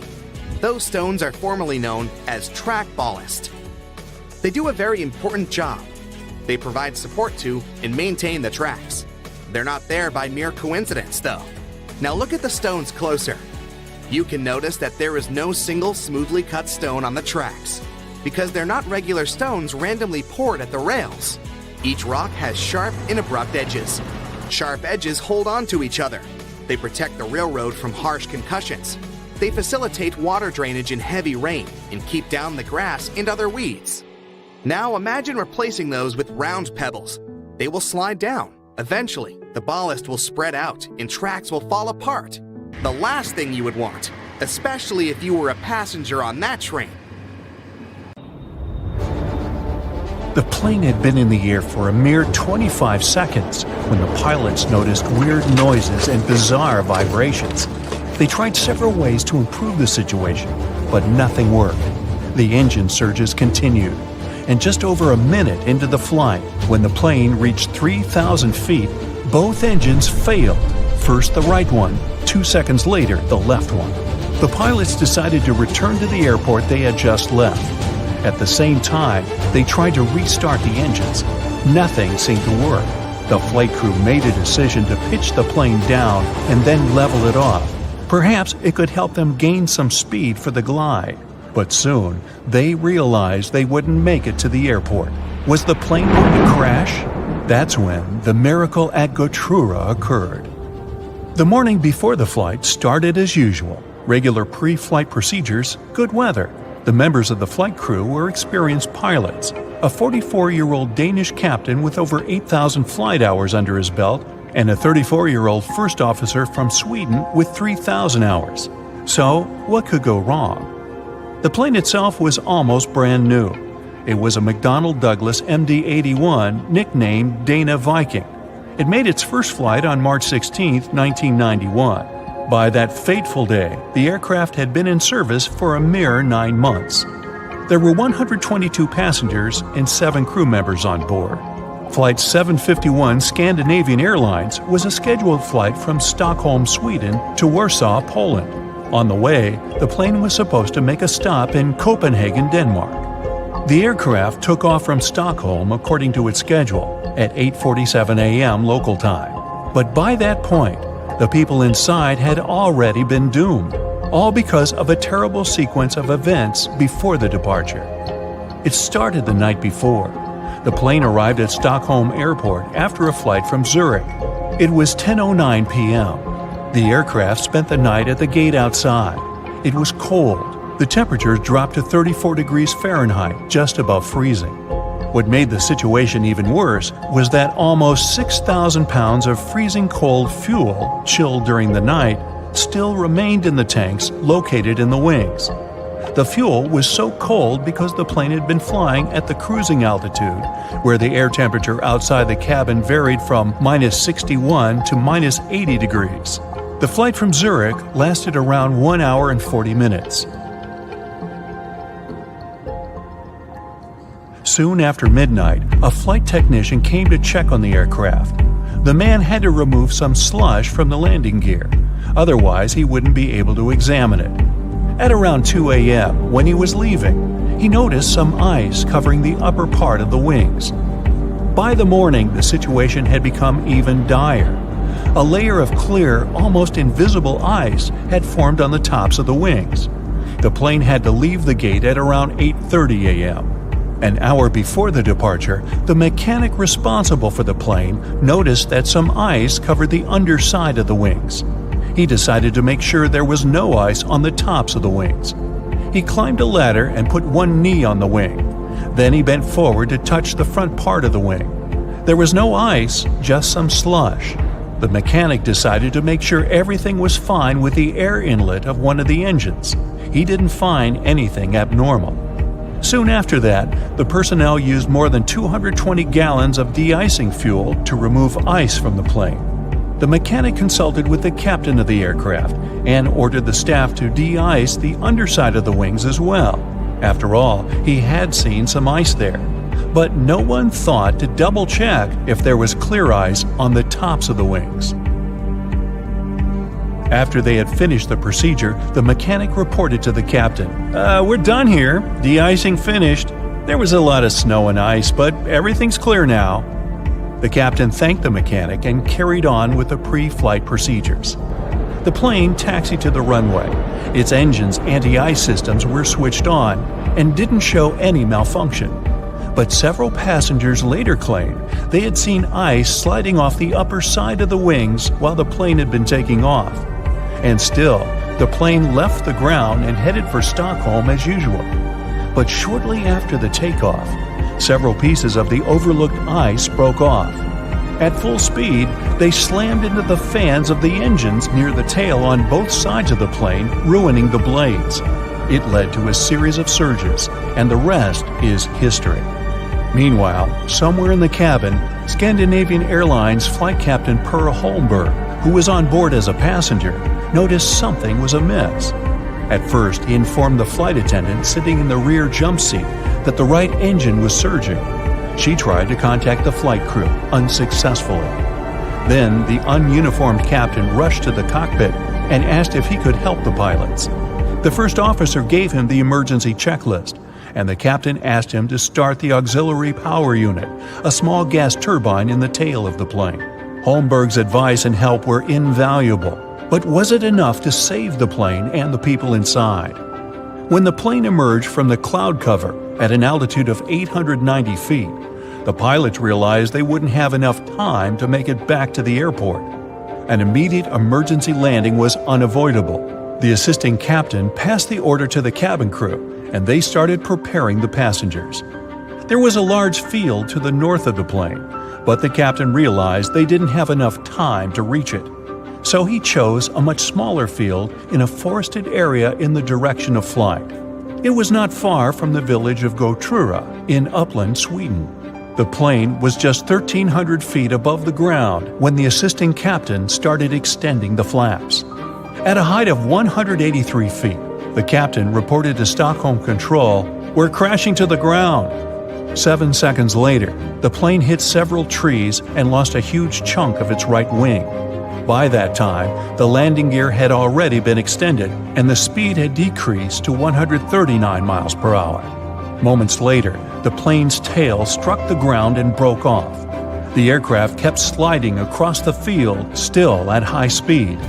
It traveled 360 feet, with its main landing gear leaving marks on the field. At one point, the plane lost the main and nose landing gear. Its fuselage broke into 3 parts. Miraculously, there was no fire. If you look at the pictures from the crash site, the plane torn into pieces, with its parts scattered across the field, it's hard to believe that all 129 people on board the plane survived. It seems like a miracle, but it was also thanks to the flight attendants' quick reaction and the correct instructions they gave the passengers. They didn't panic and told the people to adopt the brace position just in time to avoid fatalities. Even more surprising, almost all passengers, except for 4 people, made their way out of the plane on their own. No wonder this accident was nicknamed the Miracle. The aircraft, though, wasn't as lucky. The 9-month-old plane was damaged so badly that it was an immediate write-off. Everyone praised the actions of the flight crew. The landing was incredibly skilled, especially in such a fast-developing, very dangerous situation. The captain himself admitted that few pilots were ever forced to put to the test the skills they got during training, at least not to this degree. He said he was proud of his crew and relieved that everyone had survived, and he never returned to piloting commercial planes. That little yellow hook you can see from the airplane's window if you're sitting next to the wing is there to help you in case of an emergency landing. Inflatable slides can only be deployed from the emergency exit doors in the front and the tail of the plane. In the middle, the passengers would have to walk right out on the wing and get to the ground from there. But jumping from the plane wing isn't safe because it's just too high. And here's where those little yellow hooks come in handy. The flight attendants tie ropes from the doors and through the loops for the passengers to hold onto. This way, everyone can safely get to the ground without injuries. Now, you want to try to avoid cozying up under airplane blankets. Some airlines only wash them about once a month. Better use your own travel blanket, a scarf, or a jacket, and always remember to wear your shoes while walking around the plane. That carpet on the floor can't and won't be cleaned to perfection between flights. It's just too much time and effort for the cabin crew. The dirtiest place on a plane isn't the bathroom, it's your tray table. It has 8 times more bacteria than an onboard toilet flush button. Now, in case of emergency, oxygen masks only have enough airflow to last for about 15 minutes. Luckily, it's just the amount of time a plane needs to find a suitable landing place or to at least descend to the altitude where people won't need oxygen masks anymore. You may wonder why you're asked to lift your seat back and close your tray table before takeoff and landing, but it's for your own safety. A reclined seat is comfy for you, but it makes it harder for the passenger behind you to get out of their seat, which is crucial in case of an emergency. The lower tray table is the same way, only this time it's you who won't be able to stand up fast enough if anything happens. Besides, the tray table prevents you from assuming the secure position in the event of an emergency landing. This position requires you to bend over in your seat, put your head between your knees, and cover the back of your head with your hands. Imagine doing that while your tray table is open. If you look around the cabin, you'll notice little black or red triangles around the midsection of the plane. These stickers let the flight attendants know where the airplane wings are located so they can immediately look out the right window to see if something is amiss outside. You shouldn't lower the window shades while taking off, taxiing, or landing for 2 reasons. First, the flight attendants must always be able to monitor the situation outside, and open shades help them with that, obviously. Second, if something's gone wrong on board the plane while it's on the ground, for example, a fire, the ground crews won't be able to see it and evaluate the situation before going in unless the windows are open. That tiny hole you see at the bottom of any airplane window isn't there to scare you nuts. In fact, it helps keep the pressure from the inside and the outside of the window equalized. The hole itself is only made in the second layer of glass, and there are 3 of them overall, which also helps with security, by the way. Even if the outer glass breaks, there will still be 2 more to keep you safe. Now, you might see flight attendants touching the overhead compartments while they're walking along the aisle, but that's not exactly what they do. Right beneath the compartments, there's usually a handrail that goes all the way through the cabin, so you can also use this trick to stay firmer on your feet in the aisle. The pilots dim the lights in the cabin during nighttime, not for you to get cozy and sleepy. Our eyes have a hard time adjusting to darkness in the first few minutes of sudden lights out. And in the case of emergency, every second matters. So the lights get dimmed to let you get used to darkness in case something happens and you have to act fast. Pay attention to the aisle floor too. If there's an emergency landing at night, there will be 2 luminescent strips along the aisle showing you the way to the exit. Follow them to get safely out of the plane. Flight attendants also suggest counting the seats between you and the emergency exit once you're seated. This will help you navigate in case there's no other guidance available. If a lightning bolt hits the plane, the passengers won't feel it. The entire aircraft is covered with aluminum coating that conducts electrical current and doesn't let it inside. This protection is tested using a lightning simulator. Airplane windows are round because the air pressure is evenly distributed this way. If the plane's windows were square, strong air currents would accumulate in the corners of the windows, depressurizing the cabin, and that's bad. Don't think you become untouchable if you go to the airplane toilet. The bathroom door can be opened from the outside. There's usually a small latch at the top of the door that allows cabin crew to get you out of there. It's useful for both getting to people doing something suspicious in the bathroom and helping those who don't feel well and, for example, collapsed while in the toilet. Yeah, let's avoid doing that. The plane's wings flash red and green lights at night to show the direction the plane is heading in. A green light is always on the right wing, and a red one is on the left. Aircraft tires are designed to withstand 4 to 5 times more pressure than they actually experience upon landing. The wheel is more likely to break than the tire. Pilots always have different meals. This is necessary to reduce the risk of food poisoning. The flight can still go well if one of the pilots has gone down because of a stale burrito, but not if it's both of them. And try not to both of you eat the fish. Some airlines don't allow pilots to have beards. Facial hair can prevent securely fitting the oxygen mask, and pilots must always remain conscious. The seats are blue in most aircraft because this color soothes people. It's also easy to keep clean. The rumbling noise you hear after boarding the plane is luggage being loaded on the plane. The compartment is right beneath the cabin, so it can sound quite loud sometimes. On most flights longer than 7 or 8 hours, pilots have access to a specially designed rest seat in or near the cockpit. Flight attendants typically have a section of the cabin reserved for them, and it's sometimes separated from the passenger areas. Some larger aircraft even feature private crew quarters above or below the main cabin. The wings of most passenger aircraft are located at the bottom of the plane. It's called a low wing. Firstly, if you install the engine under low wings, it'll be closer to the ground and easier to repair. Secondly, the wings will take on part of the shock in case of a hard landing. And if the plane falls into the water, then the wings become a life-saving pillow. By the way, a plane can stay afloat for 10 minutes to 60 hours. It all depends on the model of the plane, weather conditions, and pilot skills. Now, most airplanes are white because this color best reflects the sun rays and the aircraft body doesn't heat up as much.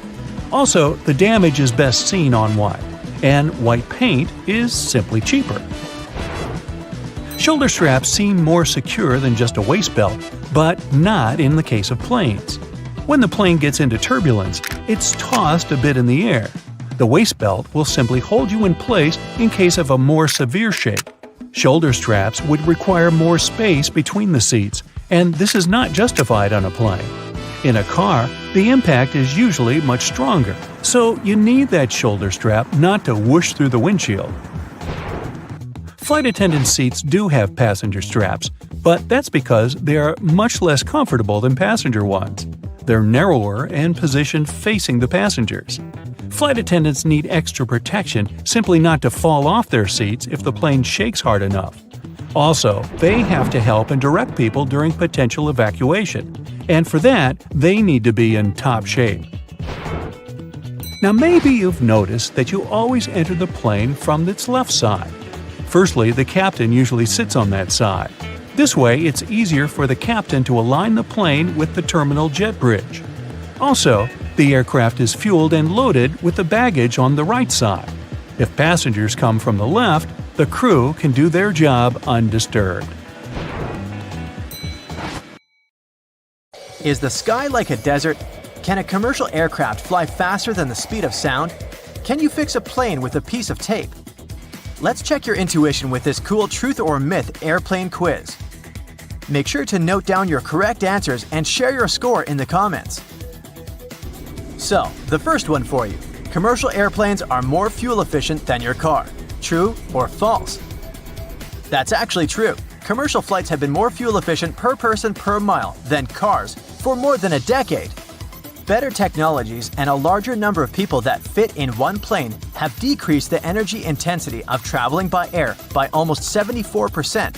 As for cars, it's been just a 57% drop. Okay, how about this one? There's no row 13 on a plane. Well, come to think of it, I've never seen a 13A or any other letter on my boarding pass. What about you? That's true, but only partially. In those countries where the number 13 is considered unlucky, there's really no row 13. But in other countries, the missing number may differ depending on what is believed to bring bad luck there. Opening a plane door during the flight is a real safety risk. It sounds kinda terrifying to me, but is it true? You can relax, that's just a myth. For one thing, the doors are locked, but even if they weren't, no one can open the door of a flying plane. It's physically impossible. The cabin pressure won't allow anybody to do it. When an airplane is at cruising altitude, it's pressurized. The difference between the inside and outside is huge. In other words, the pressure inside the cabin pushes on the door and doesn't allow anyone to open it from the inside. Even better, the airplane door is called a plug door. Its inner edge is wider than the outer. That's why it acts like a bathtub drain stopper, corking the doorway without falling through. Your skin is drier on a plane than it would be in the middle of the Sahara Desert. Can you believe this? And if you think this is true, you're absolutely right. The airplane cabin is pressurized, and the humidity there is set to 20%. For comparison, in the Sahara Desert, the average air humidity is around 25%, and your skin is used to at least 40% of humidity. That's why your nose and throat feel so dry when you're flying. Several years ago, someone posted a photo on the internet that became viral in no time. In this image, there was an airline technician, and he seemed to be fixing a plane with duct tape. So the question is, could it be true? Or was it just a fake? The answer isn't so simple. It wasn't your regular duct tape, so partially this fact is a myth. But it was some kind of tape, known as speed tape. It costs around $700 per roll. It's actually an aluminum adhesive you can use to temporarily mend minor damage, until you can repair it properly. Is it true that pilots avoid the Bermuda Triangle? After all, it has such a notorious reputation. Ships and planes simply disappear into thin air in this region. This one is certainly a myth. Today, people already know that there's no particular danger in the Bermuda Triangle, and planes fly over this area as usual. Airplanes mostly fly on their own, with autopilots doing all the work. Myth or truth? What's your bet? It's a widespread myth. Many people are sure that planes are some super automated mechanisms that can fly mostly by themselves, and pilots are there simply for backup. In reality, though, flying is a hands-on job. It needs constant attention and a skilled flight crew. There once was a plane that flew twice faster than the speed of sound. Can it be true, or is it too far-fetched? This fact is definitely not a myth. The Concorde could reach a speed of 1,330 miles per hour. That's much faster than the speed of sound, which is around 767 miles per hour. And that's indeed almost twice as slow as the Concorde. You might have heard this scary fact before. Planes empty toilets right in the air. Sounds alarming, but is it true? Fortunately, that's only a myth. There's absolutely nothing to this legend. Airplane toilets use a vacuum-based system to transport all the contents out of the bowl and into a special tank. It's located in the rear part of the aircraft, and this tank gets emptied only on the ground. This is a tricky one. When a plane is flying towards the east, it can reach higher speeds. So, can the speed really depend on the direction? And this is true. It's possible thanks to high-altitude winds, known as jet streams. They blow at a speed of 100 to 300 miles per hour, and since our planet rotates from west to east, aircraft moving in the same direction can use these winds to move faster. Do you think pilots can control airflow to keep passengers sleepy and relaxed and save on fuel? This one is definitely a myth. If you ask a pilot this question, you might hear "ridiculous" in reply. The truth is that pressurization determines the oxygen level in the cabin. How about this one? The world's tallest air traffic control tower is as high as a skyscraper. Can it be true, or is it just an impressive myth? I know it's hard to believe, but it's actually true.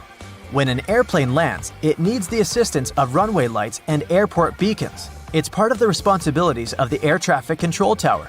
It also manages ground traffic. No wonder such construction needs to be extra tall.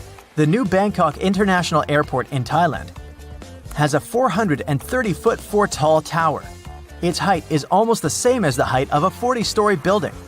It cost $18 million to build the tower. I've got another tough one for you. The sensitivity of your taste buds dropped by 30% during the flight. Yes or no? This is true. The pressure in the cabin combined with the dryness of the air kinda numbs your taste buds. But the most curious thing here is that this mostly affects salty and sweet flavors. If you're served something spicy or bitter, you can still taste it as usual. Airline caterers try to take the decreased sensitivity of your taste buds into account while preparing airplane meals. They have to modify lots of good old recipes to make your food taste better. As soon as your oxygen mask is on, in case the cabin is depressurized, you can relax and breathe out. You can still use it till the end of the flight. I wish it was true, but is it? Sadly, it's a myth. Passenger oxygen masks usually provide enough air to breathe normally for 10 to 15 minutes. In other words, it's just a temporary solution.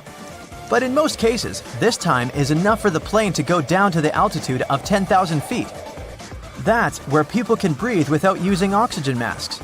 And since planes descend very fast, the need for additional oxygen lasts for a few minutes at most.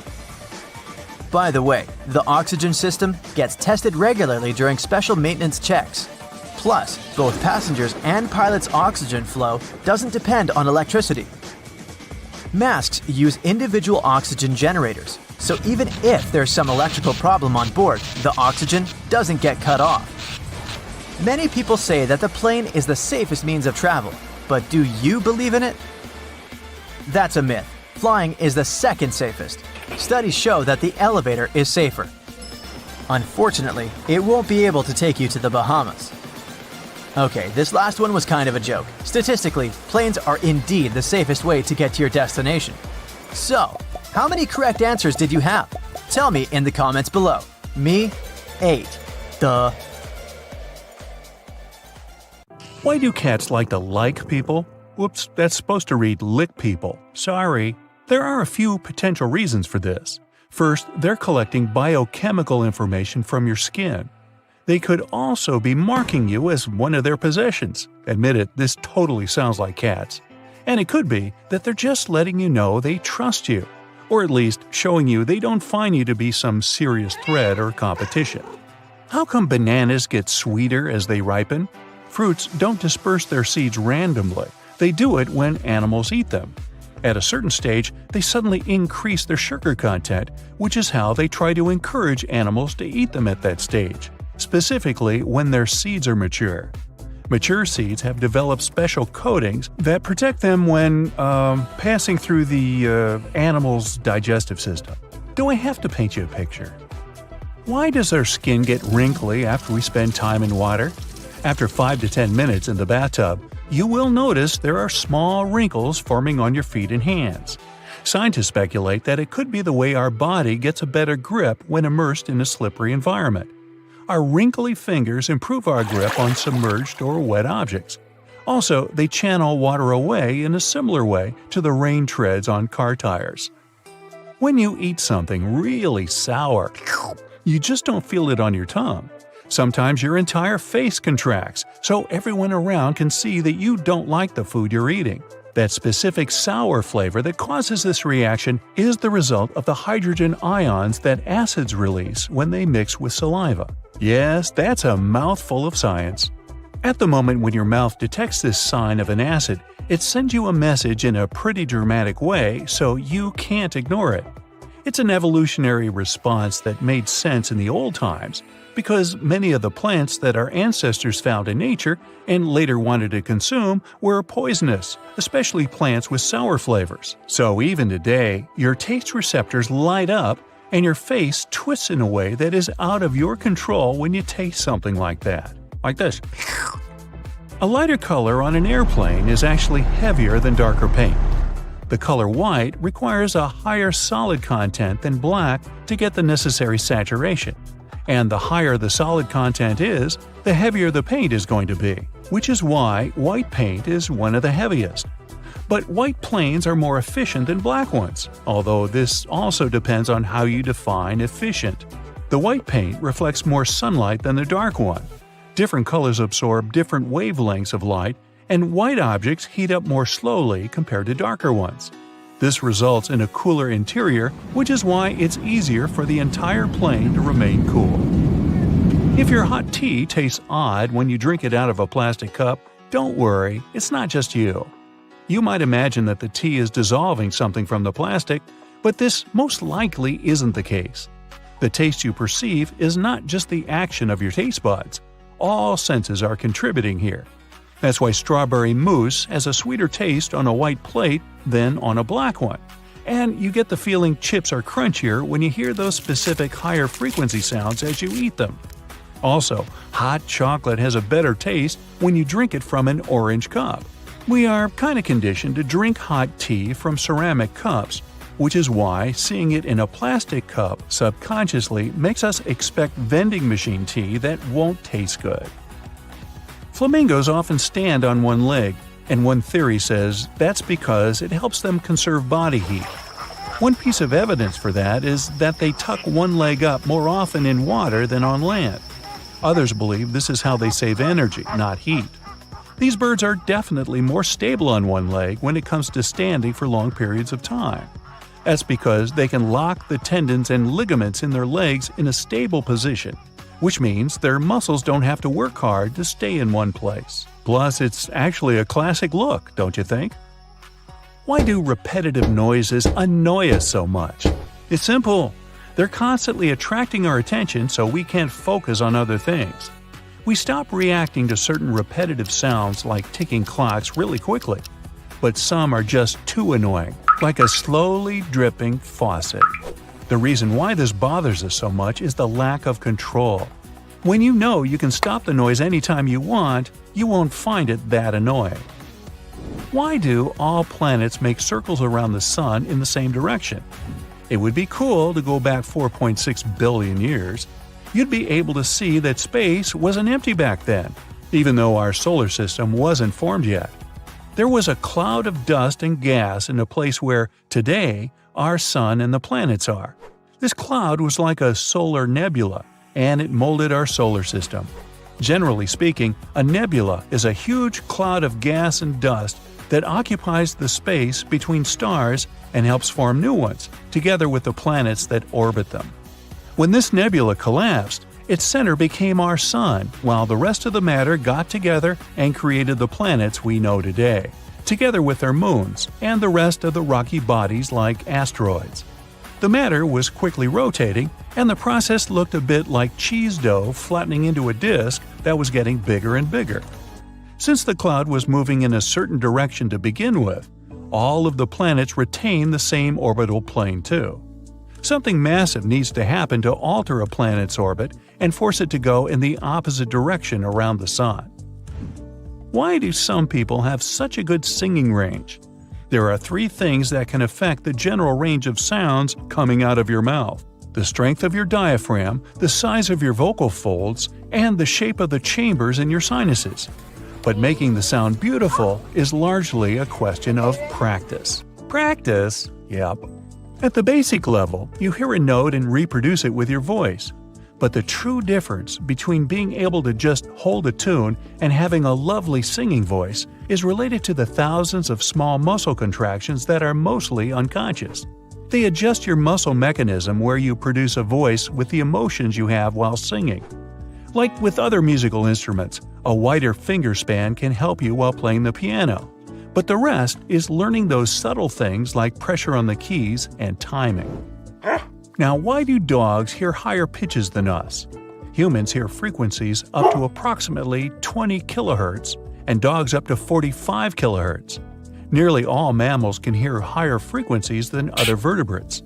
Birds hear up to 12 kHz, and reptiles, amphibians, and fish up to 5 kHz. Mammals don't need to hear high frequencies to communicate with each other, but so they can locate where a certain sound is coming from. The special way of hearing that mammals use, binaural spectral difference cueing, works in a way that our brain compares the frequency range of a sound as it gets to each ear. Head shadows one ear, so some of the frequencies get absorbed, and our brain absorbs higher frequencies more than lower ones. And the smaller the head, the less effect it has on lower frequency sounds. That's why the animal must be able to hear high frequencies to hear a wider spectrum of sounds. A mouse needs to hear up to 90 kHz, and an elephant is fine with just 10. Dogs have smaller heads than us, so they're in the middle category. Why are oceans salty? Well, chemically speaking, salt is sodium chloride, and the salt in the ocean isn't just these two, but many other ions like calcium and magnesium. Most of these start out like rocks on land. Certain things like wind and rain erode these rocks, which basically means they gradually wear them away. So we can say most of the salt in the ocean comes from rocks. Minerals from these rocks leach into streams and rivers. They carry the salt away into the ocean. About 85% of the ions in the ocean are sodium and chloride, while magnesium and sulfate make up around 10%. And some of the salt that ends up in the ocean doesn't stay there. Animals consume a lot of it. But because of a steady supply of runoff from the surface, levels of salinity are pretty much constant. The ocean also gets its salt from one more source: hydrothermic fluids. Magma coming from behind the Earth's crust heats up deep sea vents. When they get hot enough, they lead to chemical reactions between the seawater and all the minerals from the rocks around the vents. That's why every part of the ocean is salty, but the level of salinity depends on where in the world you are. So take that with a grain of, Alright, window seat on a flight to Hawaii. You get comfy and are about to have the flight of your life. As it goes on, you look out to the darkness and can't even see the clouds as you're cruising above the ocean. You notice that the flight attendant is asking everyone to shut the shades on the windows, including yours. The reason is that they want the passengers to be comfortable with the lighting. If an emergency happens, it'll take your eyes more time to adjust if there is light coming from the outside of the plane and the inside. If a power outage happens and the shades are shut, it'll be easier to act since your eyes are adjusted to the surroundings. Every second counts during times like this. Passengers are asked to leave the shades open during takeoffs during the day. And during a day flight, the cabin crew also asks passengers to leave the shades open so that the natural light outside illuminates the plane's interior. Now, there has never been an incident in history where a phone signal interference caused any problems during a flight. The idea is that when you're thousands of feet in the sky, your phone signal will bounce off different towers and the signal will get more powerful. This normally won't be a problem in mid-flight when the pilots aren't doing much work. The real concentration and critical moments are during the landing and the takeoff. The phone signals will just flood the networks on the ground, which will make the pilot's job just a little bit more annoying. Now, it seems to bother you that the windows on the plane are so small given the improved technology over the years. The windows on airplanes are so small relative to the size because they need to maximize the hull between them and increase the strength of the frame. The overall frame over the plane is actually at its strongest if there aren't any windows at all. Metal fatigue occurs over time, originating at the weak points of the plane. The bigger the windows, the weaker the frame. You lift the shades just to take a peek outside. You're so far from the ground, it looks like you're actually closer to space than Earth, but you're only 7% the distance from where astronauts go. Planes can technically go higher than that, but they can't because it won't be good for the passengers and the crew members. Planes can sometimes cause lightning storms during a cloudy flight, but don't worry, you're safe. The static creates lightning whenever a plane passes through, and it can strike while it's moving. But over the years, technological advancements improve the quality of airplanes. The electrical current of lightning is distributed throughout the aluminum structure so that it doesn't affect the controls.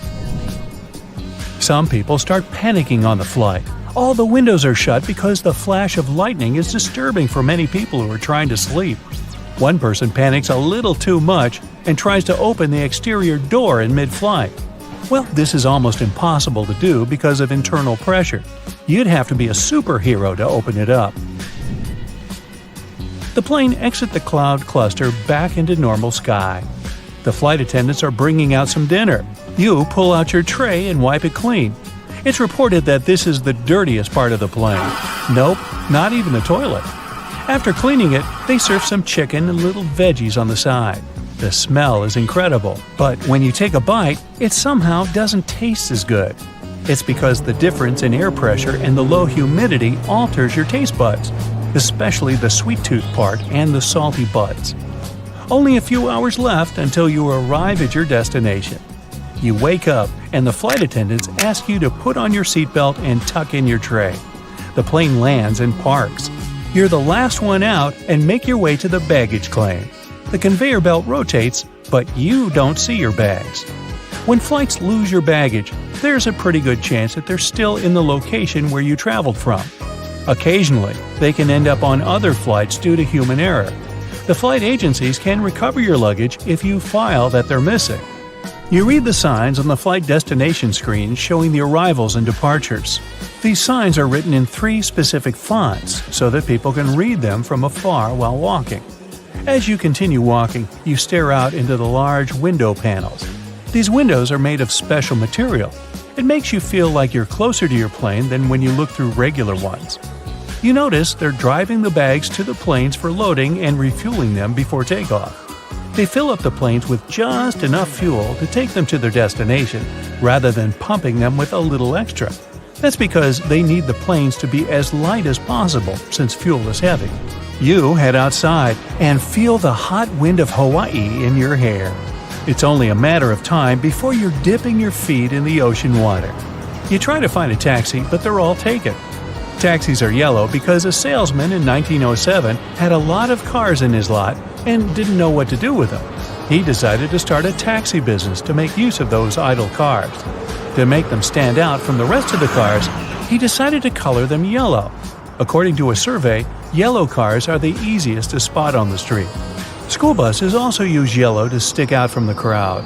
Colors are important in our daily lives, just like the colors of a traffic light or the flashy red color of a stop sign. But it wasn't always red. In the early 1900s, the red dye wasn't consistent and faded over time, so they used yellow instead. In the 1950s, they finally started using a red color that didn't fade away and white lettering for stop. Well, you finally find a cab and enter. You're so tired and decide to shut your eyes for a bit. Scientists still don't know why we need sleep, but it has to do with resting our brains so that we can function for the next day. You get stuck in traffic and are jolted up by the sound of honking cars. You look out the window and see the ocean filled with people. Instead of waiting in the taxi, you pay your fare, grab your bags that the airline finally found, and head down to the beach. You dip your feet and pick up a large seashell. You put it against your ear to hear the ocean. Of course, you don't exactly hear the ocean, but different frequencies of the ambient noise inside the shell echoing around. The sound just happens to resemble the ocean. You take off your shoes to feel the sand on your feet, but it's so hot that you tiptoe your way to a shady spot. The sand absorbs the heat and can retain it. 85% of sunlight can also reflect off sand and water. You open your bags and get out your towel and lay it on a soft spot. Even though you're sitting in some shade, you're still at risk of getting a sunburn. So you apply some cream to protect yourself. SPF stands for Sun Protection Factor, and the numbers mean how long it will take for the UV rays to affect your skin.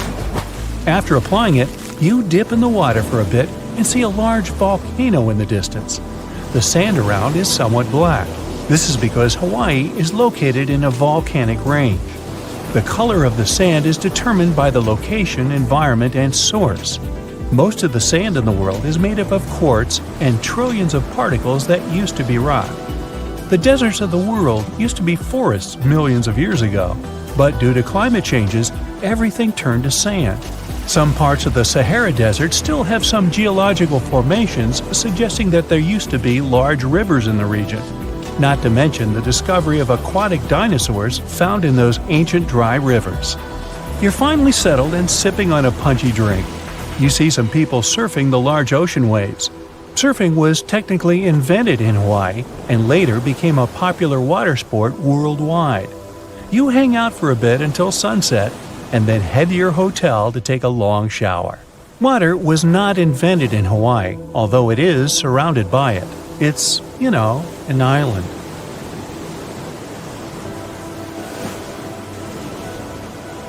What's up? Feeling anxious while landing? Hey, there's no need to worry, even if you land in such a particular place as Bhutan. Thing is, the terrain here is so extreme, it makes it super complicated to land. What's interesting about flying there is that there are really few pilots out there who are certified to land in Bhutan. Yeah, zigzagging toward the ground sounds like a real quest. Bhutan Paro International Airport is often named one of the world's most dangerous airports. In the whole world, there are only 2 airlines that fly to this airport. About 10 years ago, there were only 8 pilots who were permitted to fly there, but today the number is a bit bigger. But even so, there's something even tougher than Bhutan Paro International Airport. Seems like the Tenzing Hillary Airport in Lukla, Nepal has every possible danger. Short runway, super powerful winds, mountainous terrain, this place has it all. The runway here is only 1,729 feet long. Just for comparison, a regular runway in most airports is about 10,000 feet long or even more. Now, many airports have carpets in their gate areas. This nicety usually comes with a few other perks: low ceilings, comfortable seats, and a pleasant natural lighting.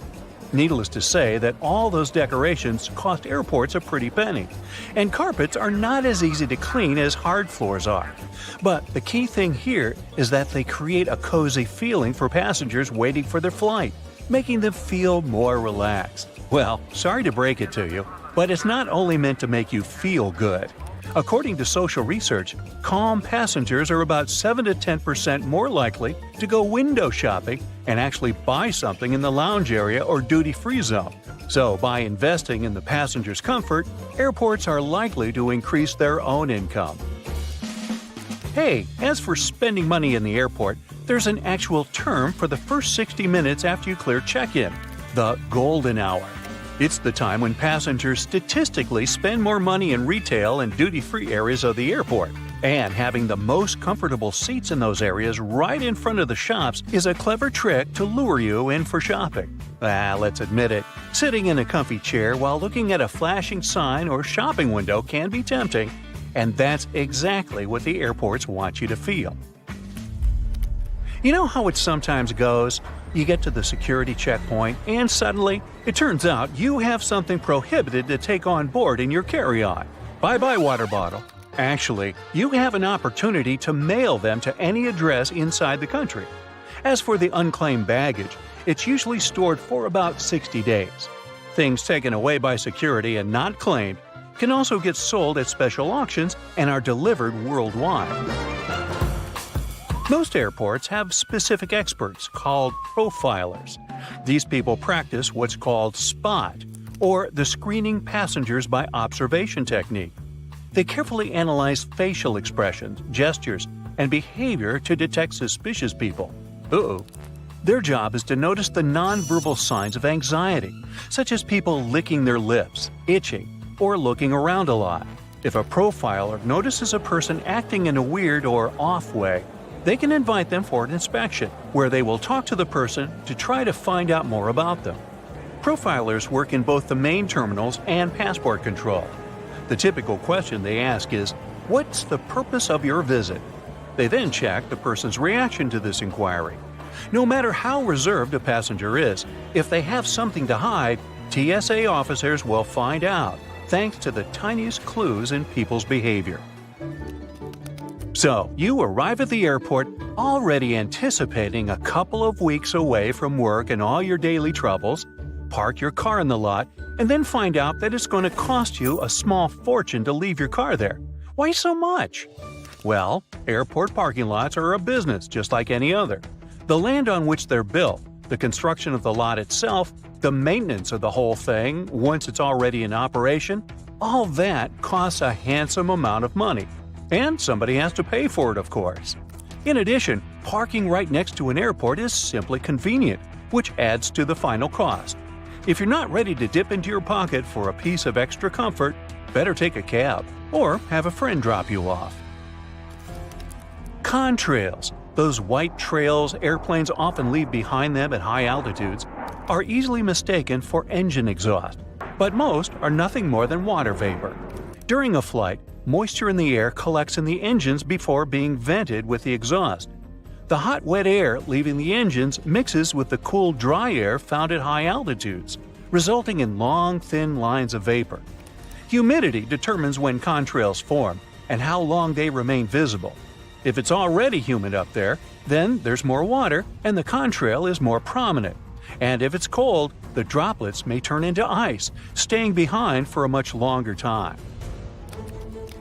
It might seem odd that the flight crew cares whether your window shades are up or down. The main reason is so the passenger's eyes can adjust to the outside light. Mostly, it's just a matter of getting people on and off quickly. But in an emergency, the last thing they want is people stopping to blink before they evacuate the plane. Another reason for all the shades to stay up when the plane is about to take off or land is for the ground crew to see if there's any trouble on board. For example, if there's a fire in the cabin, the ground crew outside will immediately notice it and act accordingly. If the shades are down, they might lose precious time to rescue the passengers and the flight crew. Looking out the window on a plane's wing, you see a small yellow double hook on it. It seems strange since it might mess with aerodynamics, but it's there for your safety. In case of an emergency landing, these hooks are used to secure ropes that help passengers exit the plane via the wings. If they're slippery, the rope will help you keep your footing and not fall over while going down. Woo-hoo! There are several extremely fast streams of air high up in the atmosphere of our planet. They move in strange ways, but have a more or less constant flow, allowing passenger aircraft to use them. When an airplane comes close to a jet stream, it may adjust to the direction of its current and fly a lot faster, propelled by the flow. Many airlines use this to their advantage to cut fuel costs and make air travel even faster. Clouds, especially thunderheads, can indicate that an area of turbulence is ahead. But sometimes, clear air turbulence occurs when a plane can drop a few feet and start shaking without any warning. It happens when two bodies of air collide at very high speeds and it's absolutely invisible, so the pilots can't tell when it would happen. The chances of getting into an area of clear air turbulence are higher at low altitudes over mountain ranges and near jet streams. Normally, after it's hit by lightning, an airplane is sent for inspection, but it can still safely complete its current flight. The fuselage conducts electricity well enough, and, like a lightning rod, the zap will most probably strike one of the tips of the airplane, either one of the wings or the nose. Then it seeks the ground, but doesn't find it, so it exits from the tail. It's easier for electricity to roll through the surface of the plane than to go inside, so people on board are safe from its effects. Still, lightning is powerful, and there can be some damage done to the plane on the outside. Anyway, if you're still nervous about flying, remember what pilots say. Any landing you can walk away from is a good landing. That didn't help, did it? How can spiders survive when they lose a leg? When they're in a dangerous situation and try to run away, they can lose legs and regrow them only a couple months later. They'll survive without any problem because most of the time, their legs come off at break points. Those are joints that contain muscles and constrict, which helps spiders minimize blood loss. If they lose a leg at the part that comes before the break point, the spider still sheds it, but it will lose more blood. It will be harder for the animal to recover in this case. Speaking of spiders, have you noticed how they sometimes stay extremely still for a long time? They're motionless while waiting for potential prey to land in their web. When moving around, they waste energy and drive unnecessary attention to themselves. Either a hungry bird praying for a quick snack will see it, or a spider will remain hungry because flies will be less likely to come near their web. When spinning a web, they waste a lot of energy. Even after the web is finished, a spider may have to wait for days or weeks to catch something. So, it's important to save as much energy as possible. Hunting spiders are way more active, but the majority of them are nocturnal predators. They spend their days relaxing, tucked away under a rock or in a nest. Roast potatoes can stay hot for a really long time, and this mostly has to do with the fatty, starchy crust that's like some sort of an insulating layer. When you pre-boil a potato, this causes its starch granules to absorb water and swell until carb molecules seep out to produce this type of thick gel. Since potatoes are in the oven, high temperatures drive off moisture. This makes the gelatinized starch on the outside of the potato chunk and creates a crispy crust. This crust traps the heat inside. The fat from the baking tray collects in cracks too, and the heat-keeping structure stays strong. Birds don't get electrocuted while perching on power lines because it's not voltages that will harm them, but voltage differences, and electricity wouldn't flow without them. So, if you see a bird standing on a single power line at, for example, 35,000 volts, the lack of a voltage difference is something that keeps the animal safe. But if it accidentally extends its wings and touches another power line that's at a different voltage, it won't end well. That's the reason why electricity companies make sure there's plenty of space between the cables. Have you ever wondered why airplane pilots won't try to land on grass when the landing gear doesn't deploy? The grass may seem like a good solution at first because it's soft, true. But the surface will neither be smooth nor even. When pressure is high, landing on grass can lead to unpredictable movements and cause issues such as structure formation. That happens because of bouncing and unequal pressure. This can even result in fuel leakage and prevent the doors from opening. Bald heads tend to be shiny, even though the skin elsewhere on the human body isn't. Most of our skin is covered with tiny hairs that give it some sort of velvety peach fuzz look. With male pattern baldness, the hair follicles tend to shrink and turn into skin cells, which means there's no hair there at all. And the scalp is especially shiny due to the sebaceous glands. They produce and secrete some kind of oily matter that protects our skin. Sebaceous glands are located all across our skin, but the scalp has way more of them. So, this oil coats the skin, which is why it turns into a more reflective surface. House cats will rarely meow at one another, but they become chatty with humans, and this could be related to domestication. The process of taming cats and keeping them as pets started nearly 10,000 years ago. Before that, cats were pretty much loners. They rarely encountered other cats, so they didn't even have to use their voices to communicate with each other. Instead, they communicated through their sense of smell, which included things like rubbing against a certain object, for example, a tree. So they didn't even have to come face to face with other members of their species to send a message. And that's how they mostly communicate today as well. But humans don't have such a good sense of smell as cats, so these foxy creatures had to think of a way to send us a message and still get what they wanted from us, which turned out to be meowing. If you're planning a day trip to a desert, for example, the Sahara in North Africa, you're going to want to bring good sunscreen, and a lot of water, of course, but also a snug sleeping bag if you're planning to spend the night there too. Deserts really become cold during the night. In the Sahara, temperatures go from an average high of 100 degrees Fahrenheit during the day to 25 degrees during the night.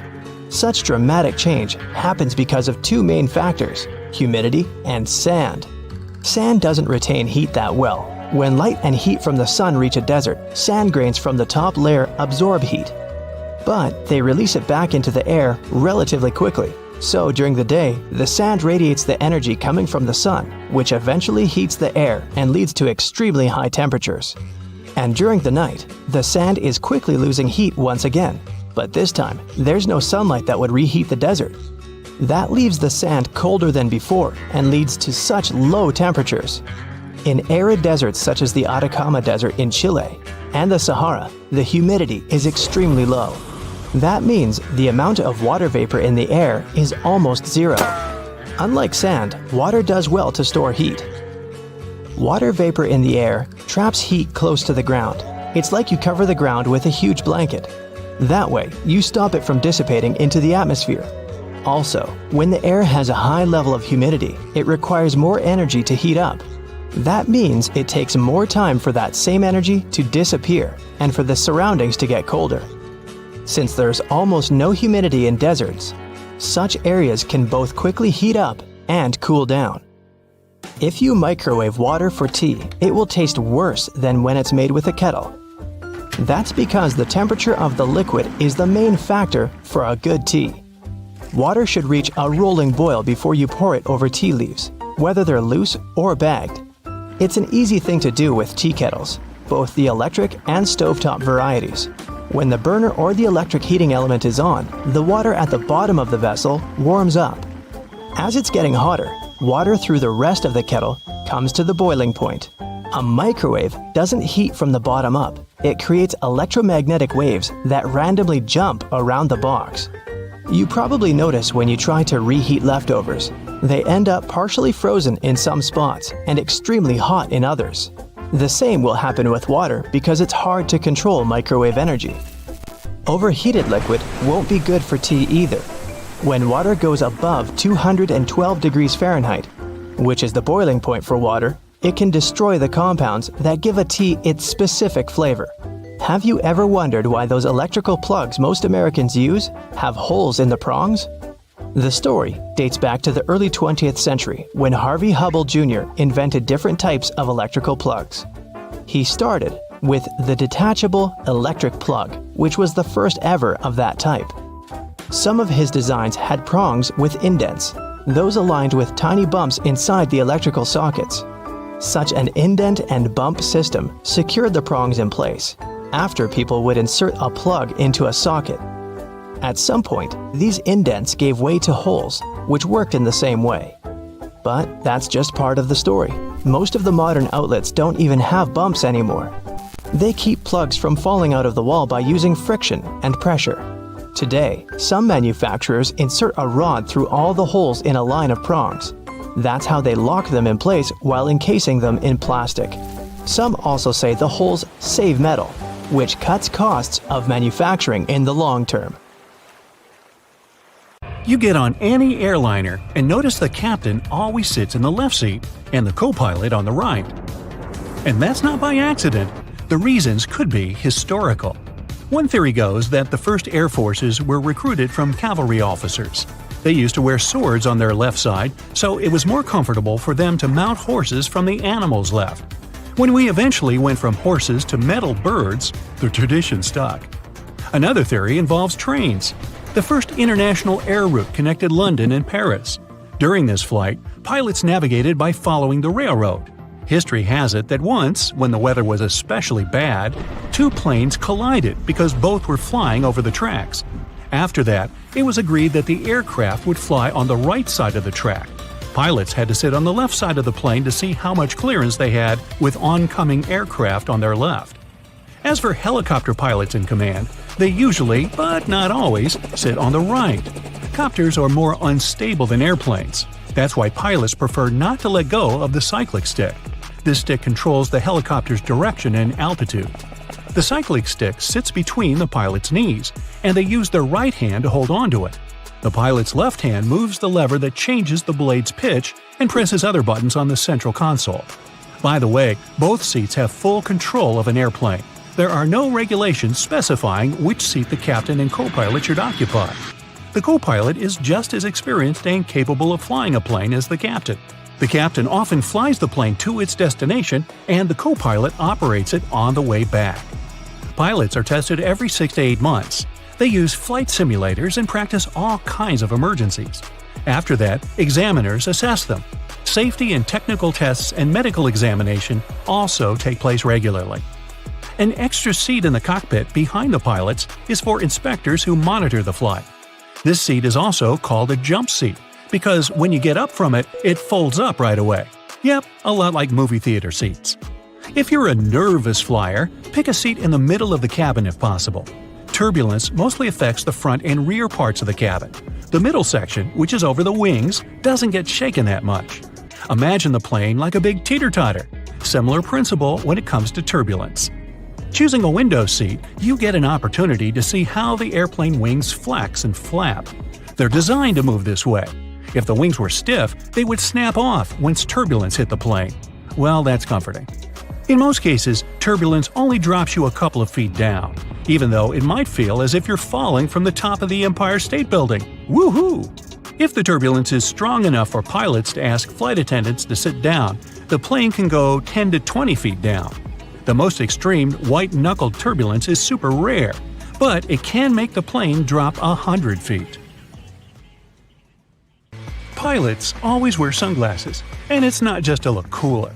Pilots are responsible for many people on the aircraft, so they should be capable to see the air traffic well, identify all the lights, symbols, and markings, as well as all of the buttons and manuals on the aircraft without any problem. So for a pilot, it's crucial to have perfect health and specifically perfect vision. Pilots do health checkups every year to confirm they're in good health and able to keep working. People with any sight problems don't qualify to be a pilot. The pilot's vision is probably the most important quality they must have, and they should take care of their eyes to maintain perfect eyesight throughout their whole career. The problem is that it's not an easy task if you're a pilot. The damaging solar radiation that our sun emits is filtered out by the Earth's atmosphere, so the sunlight isn't very harmful to you if you spend most of your time on the ground. But up in the sky, it's different. There's less air, and the brightness is way higher. With every 100 feet of elevation, the solar radiation is 5% stronger. On average, aircraft fly at 35,000 feet. This means that the amount of UV radiation is 1,750% higher than on the ground. This is very damaging for any person's vision. The high amount of time the pilots spend in the air makes them vulnerable to various eye problems, and having eye problems costs any pilot their career. So that's why they wear sunglasses, to protect their vision. The sunglasses they wear must be of the best quality. They should, of course, minimize the impact of the sunlight and withstand the UV rays, providing 100% protection for the eyes.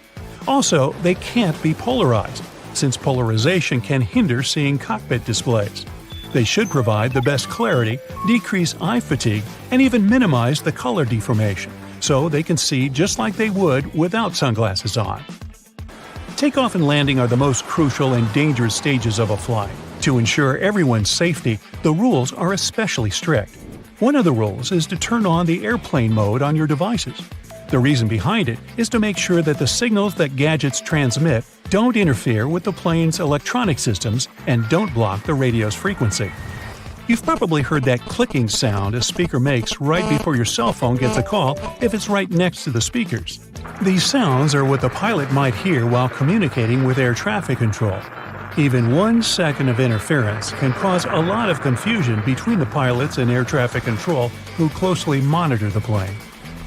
It's not that every single cell phone is a problem, only certain types of them are, and it's also always a combination, depending on the cell phone type, how far away it is from the cabin, and how many cell phones aren't in the airplane mode. The plane crew can't identify which exact passenger didn't turn the airplane mode on, but they can tell if many people didn't, so they'll ask you to do so repeatedly. Another requirement during takeoff and landing is to raise window blinds. No surprise, it's also done for better safety. It's to make your eyes get used to the light or the darkness outside. In case something happens during these critical stages of the flight, everyone will be able to react and evacuate more quickly, which is precious. For the very same reason, the lights are dimmed in the airplane. This way, the lighting will be the closest to the light outside of the aircraft. Another reason is that if the window blinds are open when the plane is on the ground, people outside can see exactly what's going on in the plane. For example, if there's fire or smoke, and where exactly it is. This way, they can better plan the evacuation. The passengers are asked to fold up their tables and straighten the seats to ensure that, in case of emergency, everyone will be able to leave the plane as fast as possible. You might have known that there are always 2 pilots on a plane, and it's done for safety reasons. In case something happens to the first pilot, the co-pilot can take up their role. An airplane obviously has many automated systems, including the autopilot. But an aircraft is a complex system, and all of it must be monitored and regulated. The second pilot allows better planning and coordination. While the first pilot controls and adjusts the autopilot, The second one monitors the controls or communicates with the control tower. Also, there are checklists for safety standards, and pilots have to ensure they're completed at different stages of the route. So, while the captain is focused on the flight, the co-pilot can complete the checklist and make sure that everything's going according to plan. Some flights last long hours. For example, the longest flight ever was from Singapore to New York, and it lasted 17 hours and 50 minutes. Flights that last 14 or 15 hours are already pretty common. Of course, no person, even a trained pilot, can stay focused this whole time. So, long hours can impact pilots' performance. They can experience fatigue, and it's important that there's a second pilot nearby to take on. Some airlines even have 3 pilots flying the longest routes. There's a special cabin for a pilot to rest in while the others are controlling the airplane. But apart from 2 or even 3 pilots on board, there's also an autopilot. Still, we need human pilots, because no autopilot, even the best one existing, can yet replace a human. An autopilot that every passenger airplane has can only manage the aircraft under certain and pretty restricted conditions. No autopilot yet can do the takeoff and landing by itself, so it's done manually. The captain activates the autopilot after takeoff and deactivates it before landing. In case of no visibility, the pilot can land the plane using an auto-land system. This system can land the aircraft fully automatically and blindly, but it needs supervision of a pilot always. The autopilot is most needed so that the human doesn't have to hand control the airplane during the whole flight. Like when you drive from one city to another, you have to keep your hands on the wheel at all times. The autopilot saves you that effort, being able to keep the airplane going in the right direction. The route data of every airplane is pre-planned and uploaded to the system. The pilot can set up the needed mode, and the autopilot can control the airplane within its uploaded route, keep up the altitude, speed, and direction. The pilots, meanwhile, keep an eye on the autopilot and focus on other tasks like navigating, planning, and communicating with air traffic control. If you've ever flown, you've probably noticed that there's a little hole in the windows. It's called a bleed hole. An airplane window has 3 panes of plexiglass, and there's a little gap between the outer and middle panes. The middle one has the bleed hole. It's there to regulate the pressure difference between the inside and outside of the cabin. This way, the outer pane can handle the load. If the outer pane breaks, the middle one, even though there's a hole in it, will be able to keep the window intact. Also, that hole keeps the windows from fogging up and frosting over. Whenever a plane flies by, it leaves a white trail behind it. Up there in the sky, the atmosphere has lower temperature and vapor pressure than the hot gas that is emitted by the plane's engines. The hot gas and cold atmosphere mix together and freeze, leaving a trail behind. That's the same principle as when you see the cloud of your hot breath on a cold day. You can also determine the weather outside by the looks of that trail. If it's thin and short, the weather is nice and the humidity is low. But if the trail is thick and long, it's a sign of humid air and might be a sign of an upcoming storm. Also, here's a piece of advice from a pilot. When a pilot flies as a passenger, they always pay attention to where the emergency exits are. Even more, they count the number of rows between their seat and the emergency exit. This way, in case of emergency, you'll manage to find the exit easily even if you're blinded, just by touching the seats and passing the number of rows you counted in advance. Imagine it's all gray and cloudy. You're in your passenger seat and can't see a thing. Suddenly, you fly out of the cloud and land right on the runway. Wait, how did that happen? The pilot couldn't possibly see a thing. The system most airports use to land is called Instrument Landing System. To land safely in the right place, the plane should take a particular road. Let's project it in the air. So there are 2 paths for a place to fly, a vertical one and a lateral one. They cross each other at a right angle and create a crosshair in the middle. That's exactly through what the pilot has to fly to get to the point on the ground. On the instrument panel, a pilot has a display that shows if the plane is keeping the exact needed vertical and lateral path. If something is wrong, the plane can be easily adjusted according to the instrument. As soon as the plane breaks out from the clouds, the pilot can also see the ground with their own eyes and land safely. If you've ever noticed, sometimes planes get showered with water. 2 firefighting trucks stand on both sides of the plane and shoot 3,000 gallons of water on it upon arrival. This creates a beautiful water arch followed by a rainbow. This is called a water salute, or a shower of affection, and it's made to, well, show the affection. It's done to greet airplanes that added a new destination to their route and just arrived for the first time. It can also be used to welcome a new plane, or to honor the last flight of a particular plane. But probably, the most emotional occasion is the one to farewell a retiring captain who just finished their last flight. You might think it's just a waste of water, but that's not true. There are not so many accidents happening, so fire trucks rarely use their equipment. The water salute also becomes an occasional check on the equipment to ensure that everything works properly. It might happen to you that you get the window seat, come to the plane, and there's no window. Or it's just far away. Why don't the rows in the windows match in the first place? Well, that's business. Actually, all the planes are designed so that seats and windows line up. However, when an airline buys a jet, they put in some additional seats, squeezing them closer together.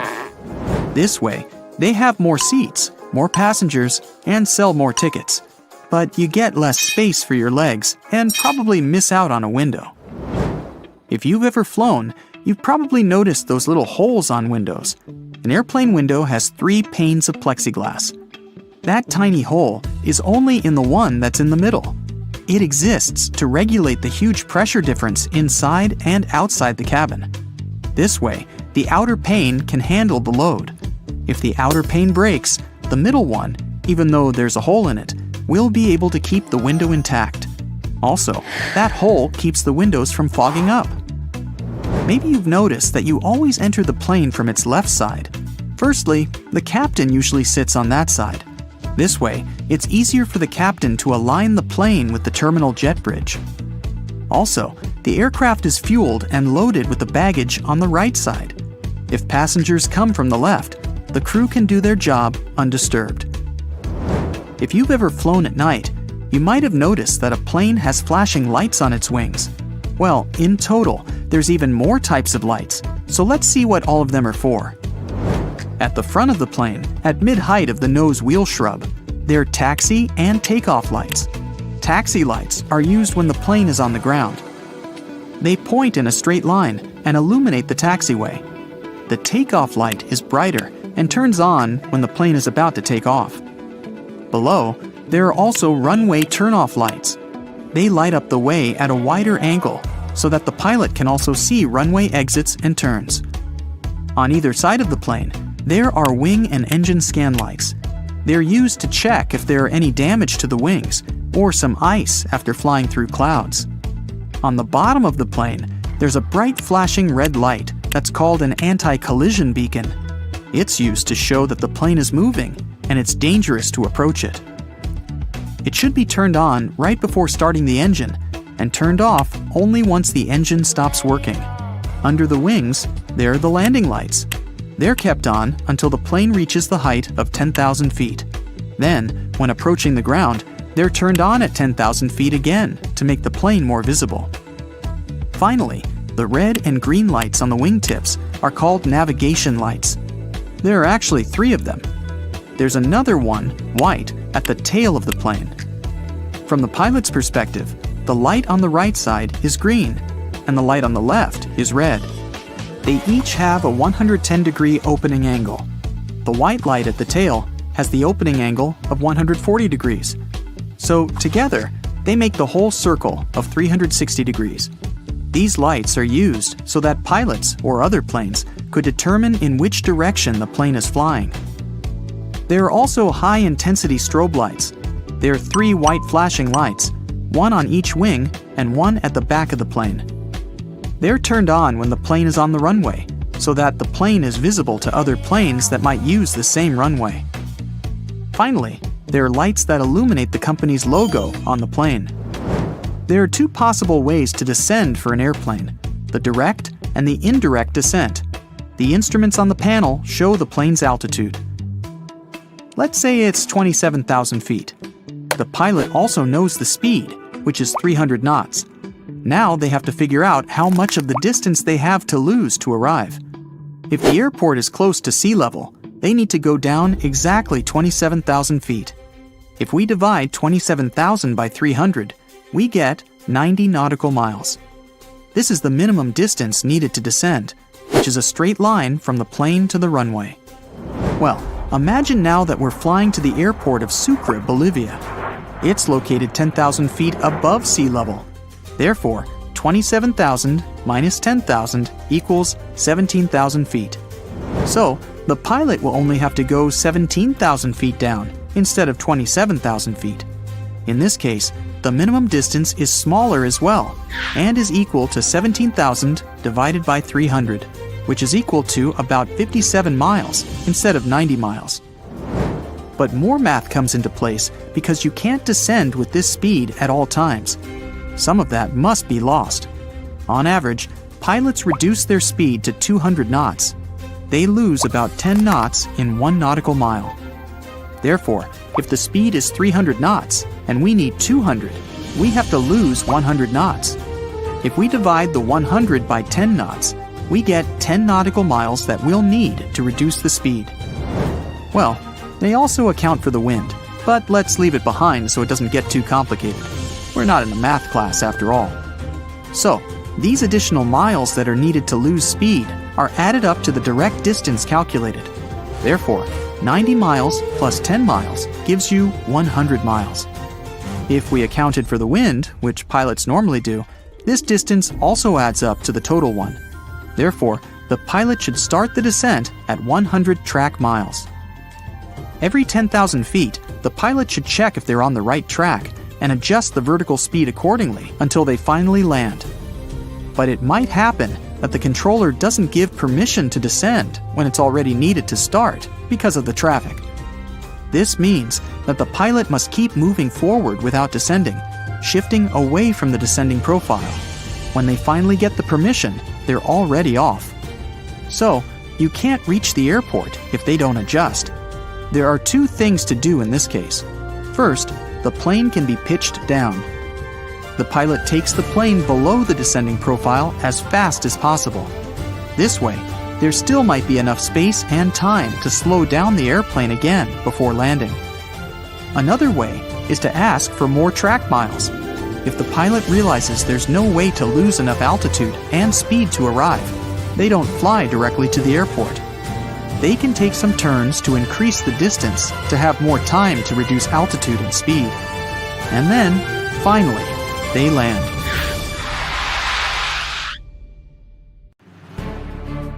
With a population of only 730,000, Alaska is home to almost 8,000 pilots. That's more than 1% of the entire state.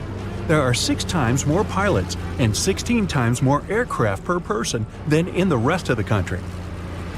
It might seem strange for most people, but flying is a big part of life in Alaska. Despite being the biggest state in America, bigger than the next 3 biggest states combined, it has one of the smallest networks of roads in the country. Only 20% of the land is accessible by road.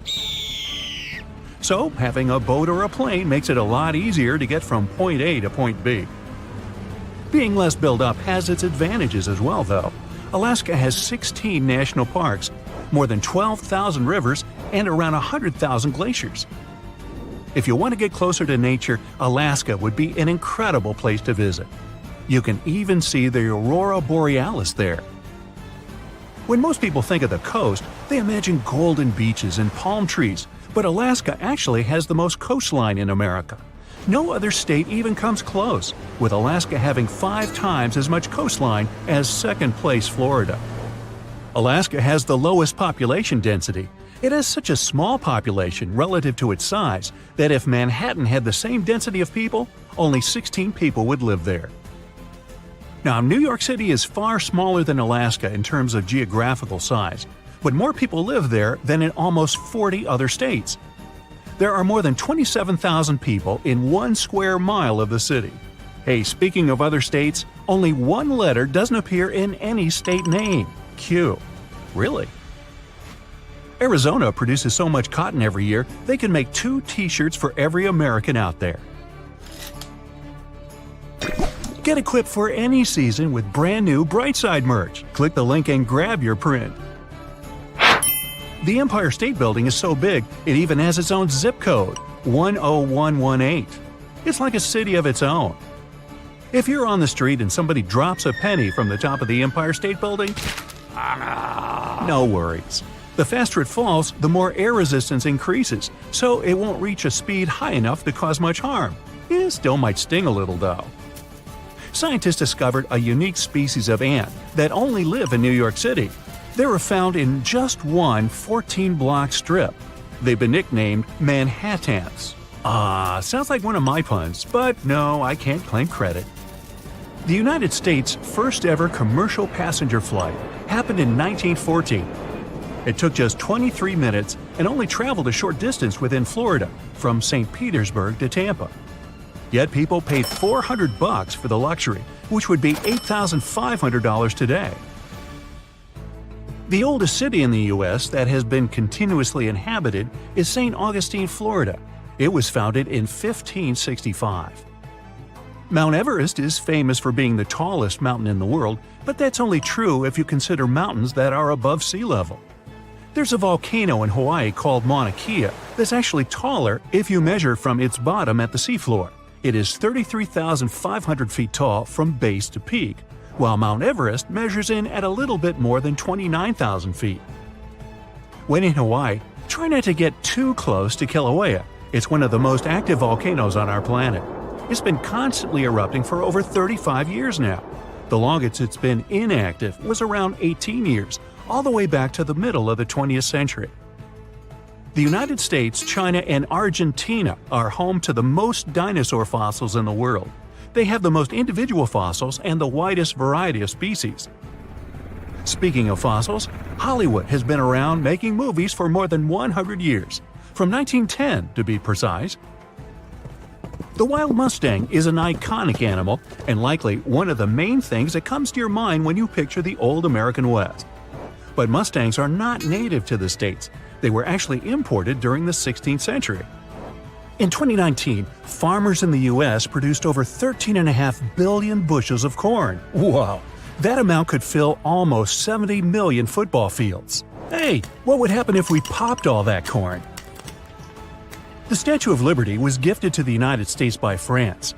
Part of its intended use originally was to be as a lighthouse. It guided ships for 16 years, using its torch that was visible from 24 miles away. The U.S. decided to send a similar gift back and gave France a smaller Statue of Liberty 3 years later. You can still see that one today. It's currently in Paris. There are over 14,000 McDonald's restaurants. But Montpelier, Vermont is actually the only state capital that doesn't have a McDonald's. McDonald's once created broccoli that tasted of bubblegum to make a healthy option more enticing. Unsurprisingly, it didn't work out.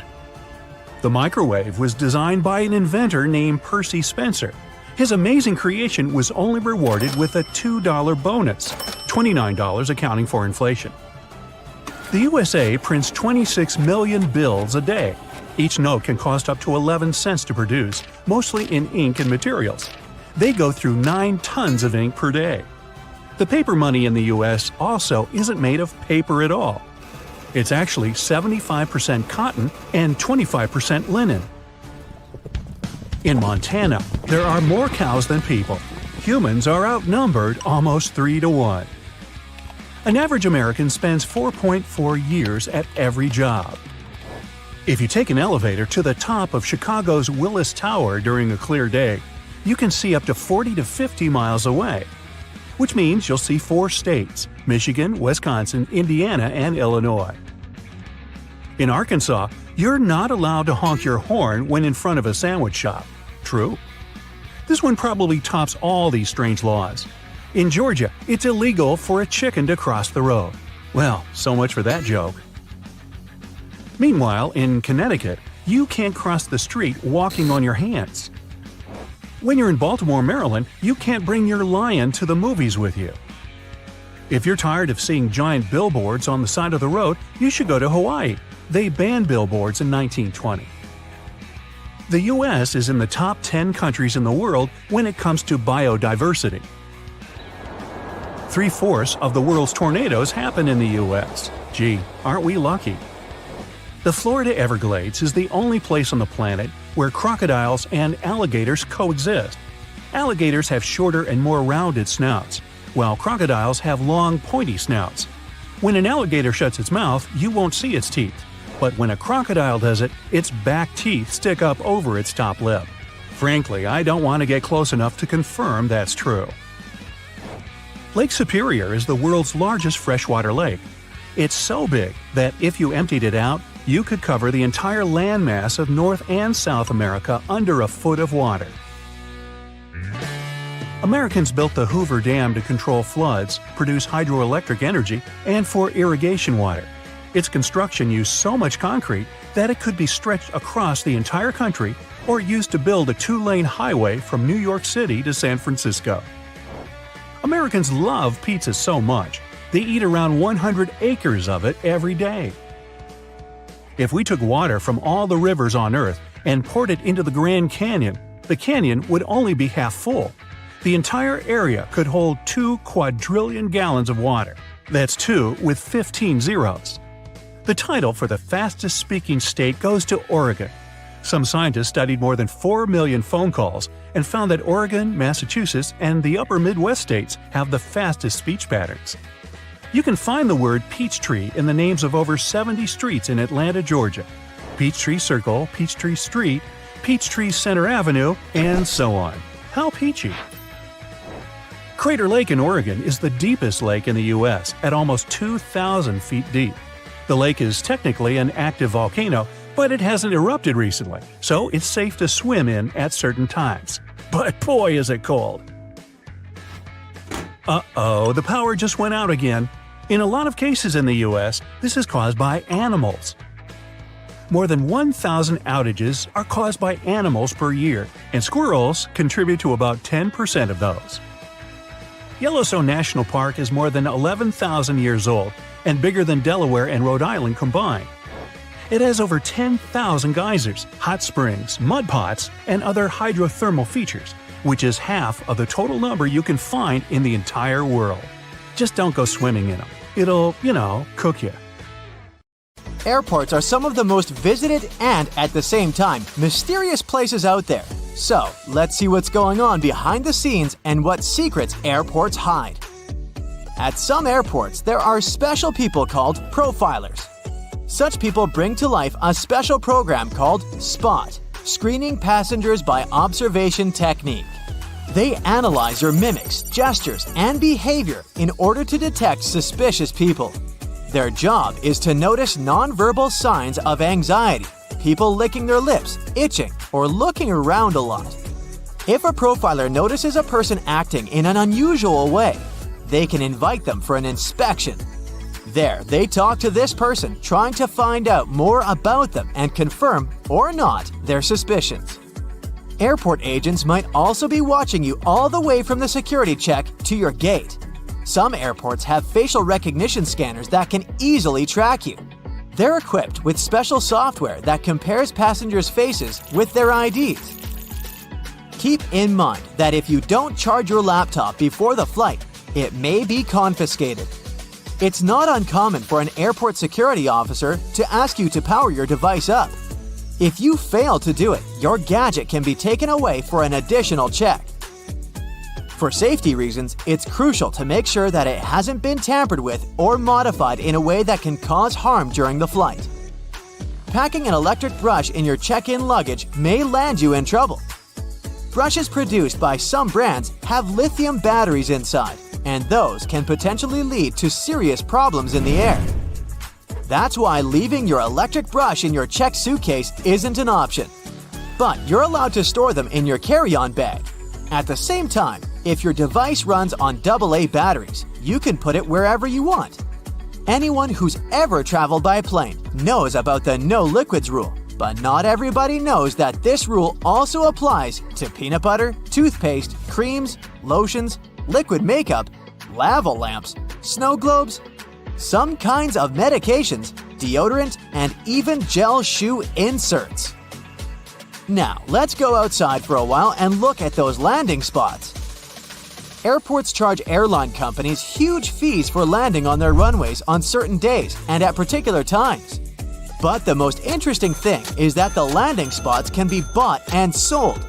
For example, in 2016, Oman Air paid Air France around $75 million for one early morning arrival slot at London Heathrow Airport. You must have noticed that airfare has increased over the past decade. That's because of the extremely high prices of landing slots. Dispatchers don't only control the planes in the sky, as you can often see in the movies, but they also look after their movements on the ground. They also control the lighting on the runways. There's 3 types of air traffic controllers: en route, terminal, and tower. Each of these dispatchers has their own area of responsibility.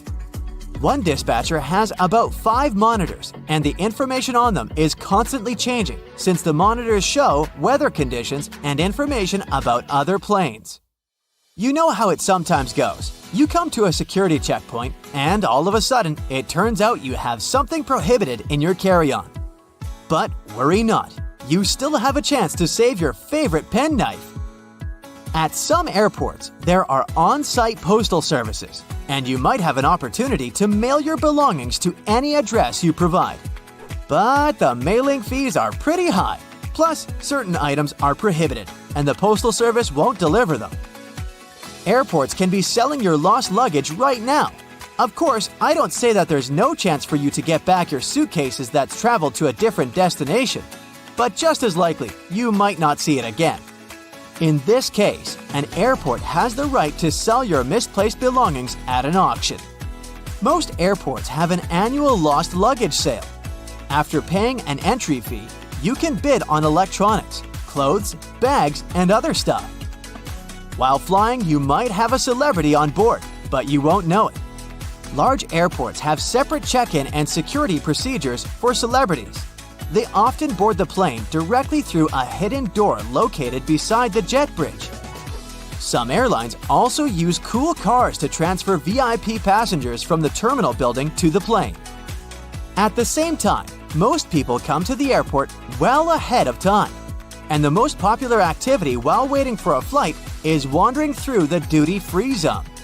And even though people rarely plan to buy anything there, different products end up in their shopping baskets. That's because lots of airports are designed in a special way that makes people feel relaxed and at ease. I'm talking about all those huge windows, a lot of light, massage chairs, and comfortable seating areas. And statistically, calm passengers are 10% more likely to spend money on retail, duty-free, and food. Designers put a lot of thought into airport layouts. It helps to ensure the smooth flow of travelers. And the main point here is easy navigation that can prevent people from getting lost. This is achieved through subtle but very effective design cues. And placing duty-free zones between security checkpoints and boarding gates is one of them. They supposedly help you relax after clearing security and lead you where you need to go. But speaking of food, a celebrity chef restaurant at the airport might not be as good as it would be if you were visiting the real thing. Not chefs themselves, but special restaurant companies are responsible for airport outlets. One of the reasons is the extremely strict security that surrounds airport deliveries, including food. You may still have a nice meal, but it won't be the same. Now, I'll tell you about one more way airports manipulate you into spending your money. They make you walk through the shiny duty-free stores straight after the security check. But the most curious thing is that the walkway through such stores usually veers to the left. That's done because most people are right-handed, which means they use their right arm to pull their luggage and are more likely to look to the right while passing through the stores. And the duty-free zone veering to the left leaves more space on the right, where passengers are more likely to look. Oh, and have you ever noticed how many mirrors there are at airports? Mirrors are strategically placed there to make airports appear larger and create an illusion of more space. This in turn helps to reduce the feeling of claustrophobia and makes the airport experience more comfortable for travelers. If you have an opportunity, don't exchange cash at the airport. You'll never get a good rate there. Those who didn't buy local currency in advance can instead order it online and collect it at the airport. Some services only need a few hours' notice for such an order, or it might even be better to use an ATM to withdraw some cash at your final destination. Now, have you ever paid attention to airport codes? The most often used are 3-letter codes. Why this number? Back in the 1930s in the USA, pilots used the National Weather Service's 2-letter city codes to refer to airports. But soon, the number of airports in the country outgrew the number of such codes. That's why airlines expanded this system by adding the 3rd letter. It was usually X. That's how LA, Los Angeles, turned into LAX. But even though there shouldn't be 2 airports with the same code, some of these codes sound so similar you could easily mistake one for the other. For example, look at this airport with the code CGP in Bangladesh. And here we have CPG. It's the code of an airport in Argentina. It's dangerously easy to fly to the wrong place, so pay attention. So, it's pouring outside when you get on a plane. If you were in a car, you'd simply switch on the windshield wipers and the headlights after turning the key in the ignition. Do pilots do that? Airplanes spark so many questions, and it's time for some answers. Do planes have windshield wipers? Yes, commercial planes do, but they're only used during taxiing, takeoff, and landing. Once a plane reaches its cruising altitude, pilots turn them off. The plane's speed is fast enough to clear the windshields from rain. Wipers might be absent on single-engine airplanes because the propeller airstream blows strong enough to keep the water away. What happens when a plane loses one engine in flight? Actually, it goes, "Hey, has anybody seen my engine? It was just here a second ago." No, nothing special. The plane actually just keeps flying. There are certificates for planes flying over oceans or long distances that state how long they can do it. For example, the Boeing 787 can fly for more than 5 hours without the second engine. It's enough for pilots to plan a safe landing. Well, why is it so cold on a plane? The temperature on board averages 74 degrees Fahrenheit, about the same as in most office buildings. But you feel so cold because your body doesn't move much, producing less heat to warm itself. The crew doesn't turn the heat up because hot air can cause some passengers to faint during the flight. Do airplanes have horns? Yeah, and some of them have a whole trumpet section. Actually, yes, they do have horns, but pilots don't use it to scare away birds or get other aircraft's attention in the sky. "Hey, move over, buddy!" Actually, you can hear that high-pitched chime only on the ground when the plane isn't moving, like when an engineer checks something in the cockpit and wants to get the attention of a ground crew member. Why do planes leave white trails in the sky? It happens when the engine burns fuel.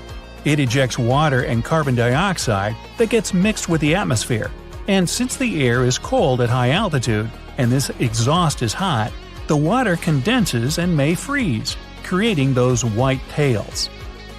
Do airplanes have brakes? Yes, there are multiple disc brakes made of carbon steel material, similar to the ones in your car. But using them only isn't enough to stop the plane when it touches the ground. The braking system also includes different surfaces that slide out of the wings and disrupt the airflow. Can a plane door open mid-flight? The cabin pressure is the force that won't let that happen. If someone tried to do it, they would have to overcome more than 24,000 pounds of pressure, the weight of a ship anchor. Plus, there are lock bolts deep inside the aircraft structure that hold the door in place. What happens when lightning hits a plane? Now, statistics say this happens to every commercial plane about once a year. But the aircraft's metal parts and lightning protection systems prevent electrical buildup. So, in most cases, this leaves a plane with only a scorch mark on its surface. Why don't the seats and windows always line up? Good question. All commercial planes are designed with seats and windows perfectly aligned. But when an airline buys a jet, it often chooses to add extra seats. More seats mean more passengers and more tickets sold. And less of a view and less legroom for you. See how that works? Why do flight attendants touch the overhead compartment? You'd think that they're checking to see if it's closed tightly. But nope, They use a scalloped handrail hidden at the bottom of the overhead compartment for a steadier walk along the aisle. What are those white spiral marks on engines for? Well, since the ground staff wear hearing protection, they can't rely on their ears to decide if it's safe to approach the plane. Seeing that moving swirl on jet engines prompts them to stay away from the area. Why are there holes in airplane windows? Those windows actually have 3 panes of plexiglass. The tiny hole is in the middle one. It helps regulate the huge pressure difference inside and outside the cabin, so the outer pane can handle the load. If the outer pane happened to break, the middle one, even with a hole in it, would still be enough to keep the window intact. That hole also keeps the windows from fogging up. Why are there hooks on the wings? If there is an emergency landing on water, passengers have to step on the slippery wings to use some emergency exits. That's why crew members secure one end of a rope to the door frame and the other to the wing through the hook. Another rope is secured in the second hole, safely leading passengers along the wing to the inflatable slide. Why do the wings have different colored lights? It's for Christmas. No, that red light on the left wingtip, the green one on the right, and the white one on the tail make up the plane's navigational lights. They let other pilots know the plane's position and the direction it's moving in, toward them or away. Do planes have ignition keys? Well, since ignition keys are usually a security measure, most commercial planes don't need them. They're locked in hangars under 24/7 surveillance. To start the engine, a pilot just pushes buttons and turns switches. But smaller private planes, like a Cessna, have ignition keys to start the engine and even locks on the doors. Why are there triangles above the windows? These black and sometimes red stickers let the crew know which window is best to look out when they want to check the moving parts of the wing. If you get motion sickness during the flight, try to choose a seat between the triangles for a more comfortable trip. How can you get extra space on a plane? Well, if you're lucky enough to get an aisle seat, there's a magic button near the hinge under the armrest closest to the aisle. Press it, and the armrest will swing up to the back of your seat. Why are most planes white? Well, this color reflects the sun better than any other, so it helps keep a plane cool. It's also much easier to spot any cracks, dents, leaks, and other faults on the white surface. And paint makes a plane 1,200 pounds heavier, causing it to burn more fuel. Airlines save money by not painting them. Why don't airplanes have parachutes for passengers? Well, like paint, parachutes would also add extra weight, around 8,000 pounds. Plus, skydivers must go through at least 4 hours of training to learn how to handle a parachute. Lastly, jumping out of a plane at 35,000 feet in the air is simply not safe, because temperatures at that altitude are colder than the Arctic, minus 65 degrees. Why can't planes fly when it's hot? Well, the molecules in hot air are much more spread out. To lift a plane, you need dense air. That's why it gets harder for a plane to take off as the temperature increases. Besides, scorching weather can overheat the internal machinery or even melt some of its parts. So, if it gets 104 degrees Fahrenheit outside, your flight might be delayed. Why do planes have round windows? The very first commercial planes had square ones, but after some time, they started flying at a higher altitude that demanded the cabin be pressurized. Frequent pressurization and depressurization deformed and even broke windows with corners. They were replaced with round ones since they withstand the pressure much better. How do the oxygen masks work? Very well, actually. If the cabin is depressurized at cruising altitude, it loses oxygen. The masks provide that, but only for 15 minutes. It's okay though. That's long enough for the pilot to descend lower than 10,000 feet, where the air has more oxygen and people can breathe normally. What causes turbulence? Your trip gets bumpy because of 3 main reasons: storms, mountains, and jet streams. Just like an ocean, air creates waves when it meets a mountain, and sometimes it has nowhere to go but up in strong currents affecting a plane. Jet streams are bands of swift winds that appear when warm air masses collide with cold ones. Storm clouds push air away, creating unpredictable waves. Why do planes sometimes dump fuel? If there's an emergency landing, pilots must quickly get rid of excess weight, since they didn't burn it, and get to the destination runway as light as they should be. The lighter the plane, the softer it'll touch the ground, so no blown tires or fire. Why are the doors on the left side? Well, the captain usually sits on that side, so aligning the plane with the terminal jet bridge is easier. They fuel the aircraft and load baggage on the right side. If passengers are coming in on the left, it doesn't disturb those crews.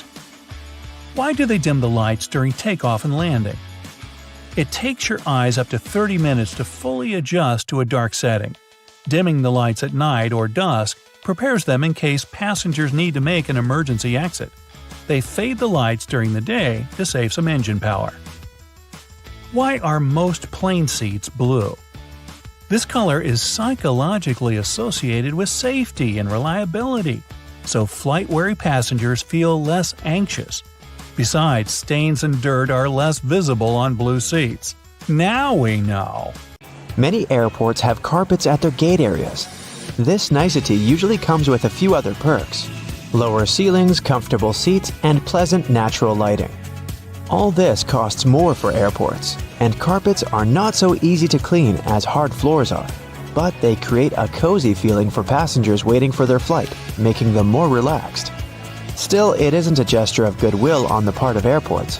According to social research, calm passengers are about 7 to 10% more likely to go window shopping and actually buy something in the lounge area or duty-free zone. So, by investing in the passenger's comfort, airports actually increase their own income. If you ever wanted to know what happened to your baggage while you're on board a plane, the short answer is that airport staff don't actually know once it leaves their territory, and they probably really don't care. Sorry. Baggage is sorted automatically. Scanners scan the barcode and sort the baggage according to its destination. The three main tasks of airport baggage handlers are to move your bags from the check-in area to the gate, to move them from one gate to another when you have a connection, and to move your bags from the plane to the baggage claim area. And that's it. So if your luggage doesn't move fast enough, it can be late for your connecting flight, or the exact opposite. Your bag gets to your destination before you do because you're stuck at passport control. Another problem can arise if you forget to tear off any old stickers showing a different destination. In this case, the scanner might send your luggage to the wrong country. Most airports are equipped with giant kitchens where the food for passengers is prepared. These kitchens usually cook food for different airlines at once. And since that oh-so-delightful airplane food must be cooked for about 6 to 10 hours in advance, these kitchens have to work 24/7. And however surprising it might sound, the menu for your flight is developed up to a year in advance. This is a common practice for most airlines because every single ingredient matters and adds to expenses.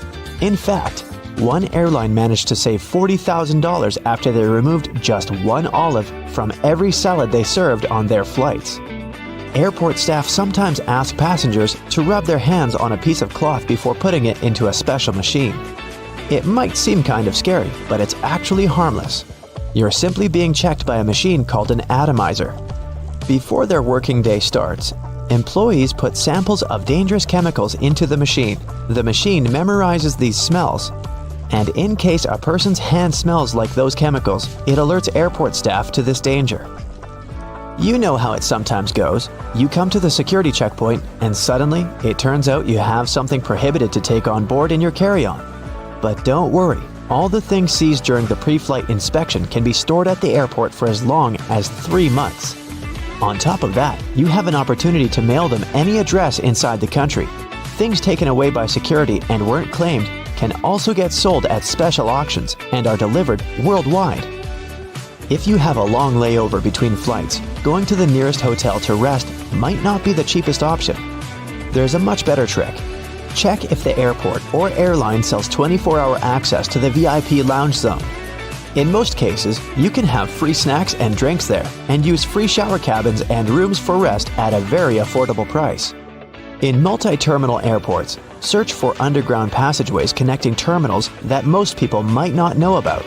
For example, at Frankfurt Airport in Germany, There's a walking tunnel between Terminal 1 and Terminal 2 that's mostly used by employees since passengers are simply unaware of its existence. There's an actual term for the first 60 minutes after you clear check-in. The golden hour. It's the time that passengers statistically spend more money in retail and duty-free areas of the airport. And having the most comfortable seats in those areas right in front of the shops is a clever trick to lure you in for shopping.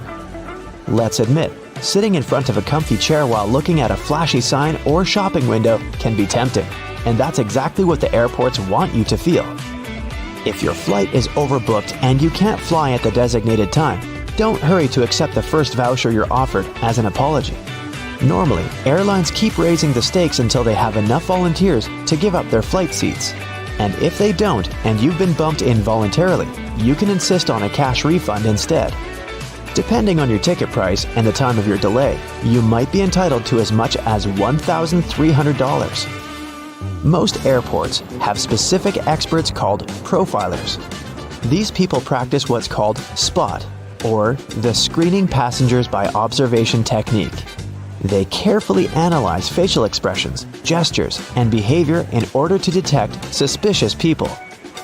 Their job is to notice the nonverbal signs of anxiety, such as people licking their lips, itching, or looking around a lot. If a profiler notices a person acting in a weird or off way, they can invite them for an inspection, where they can talk to a person to find out more about them. Profilers work in both the main halls and in passport control. The typical question they ask is, "What's the purpose of your visit?" Then they check the person's reaction to this inquiry. No matter how reserved a passenger is, if they have something to hide, TSA officers will find out, thanks to the tiniest cues in people's behavior. Before your luggage even gets on the plane, it goes through 5 security levels, and one of them, besides scanning the contents, includes being checked by a special dog that can sniff out dangerous chemicals. It's a well-known fact that a dog's nose is much stronger than that of any human. In fact, dogs distinguish smells from 10,000 to 100,000 times better than people do.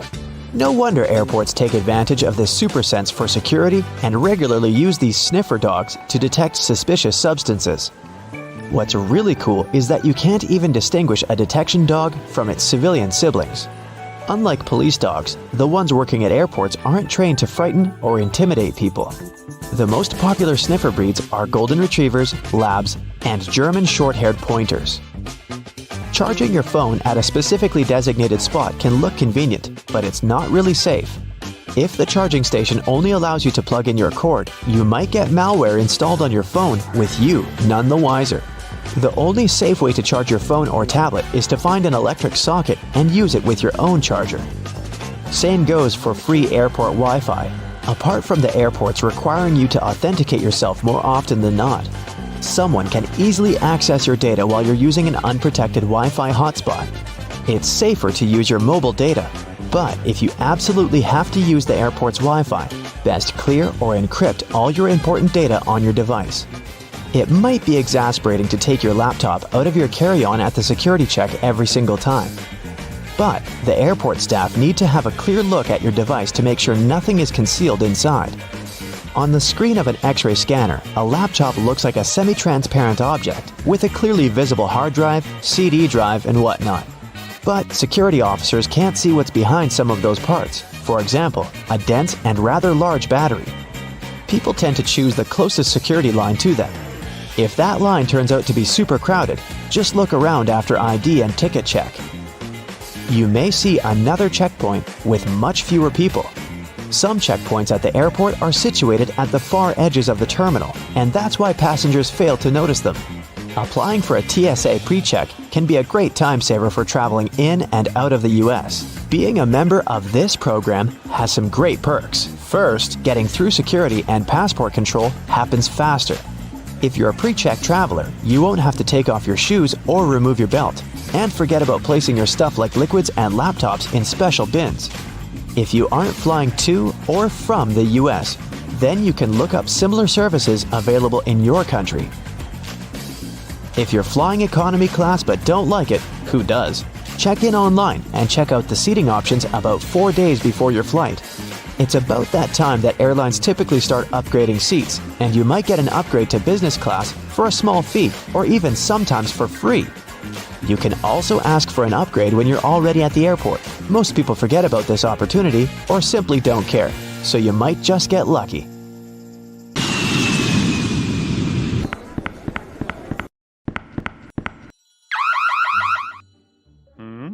Hey, you've got the wrong person. I'm just a manager going back home from my annual vacation in Europe.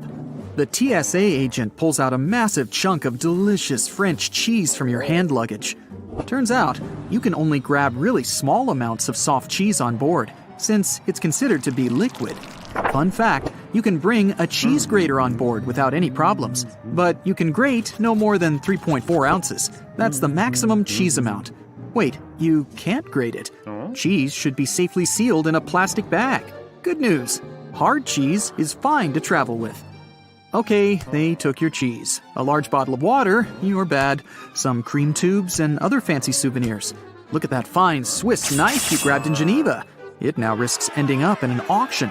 If you're lucky enough, the airport might provide a shipping service to get your precious souvenirs and even cheese, if it doesn't go bad, to your home for a fee. Still, not all the airports do this. So, some of the banned items will go to an auction to raise money. The confiscated items are usually sold in bulks, so it's going to be pretty hard to find the ones that you had to leave behind. Some other objects with more specific purposes are donated to different organizations. Pepper spray, for instance, would go to a police training academy. As for cheese, prohibited exotic fruits, and other food and water, well, they usually just get disposed of. Some items, especially really bad and dangerous ones, may be simply melted or destroyed. Magic 8 balls pose no danger, but they have to be checked in luggage. The problem is the liquid inside them. Yeah, it might be less than 3.4 ounces, but let's face it, it's hard to count the exact amount. Ask your ball if you can take it on board. It's likely to give you a "don't count on it" answer. Relieving gel insoles are a bit disturbing on board. The problem is the same. It's impossible to count the exact amount of liquid, so no gel insoles and no gel candles either. Perfume and nail polish are kind of forbidden too. It's not only about liquid on board restrictions, but also about etiquette rules. Some passengers may simply be allergic to their smell. Plus, they're flammable. As for nail polish removers, opt for an acetone-free version, since acetone is a no-go for hand luggage. Anyway, you can grab a bottle of perfume, as long as it's not too large and you don't use it on board. It would be a pity to leave a whole bottle in the trash bin before boarding. Still, you can sneak in the plane with more than 3.4 ounces of your favorite cream, claiming it's some medicine that you really need. But you do need to notify the airport beforehand. A bit weird, but it works. Sometimes. In case you need to check your body temperature on board, make sure your thermometer is electronic. Mercury ones are strictly forbidden. Who's going to pick up all the mercury balls if you accidentally drop it? Bowling pins are a no-go for hand luggage. Seems like the aircrew doesn't want anyone to have fun and play bowling in the aisles during a long and boring flight. No, it's all about our safety. They just think bowling pins might hurt someone. No sports equipment is allowed, be it a fencing foil, a bat, or even darts. Darts are sharp, and no sharp objects are allowed on board. Such items should travel in check-in luggage, unless you want them to end up in an auction. If you're into handmade things, and a transatlantic flight gives you enough time to knit a scarf or a pair of socks, opt for plastic or wooden knitting needles and wrap them carefully so as not to cause any damage. Those made of metal will probably be disposed of by melting, and they don't deserve such a fate. Snow globes, as with any other object containing liquid inside, aren't allowed through security.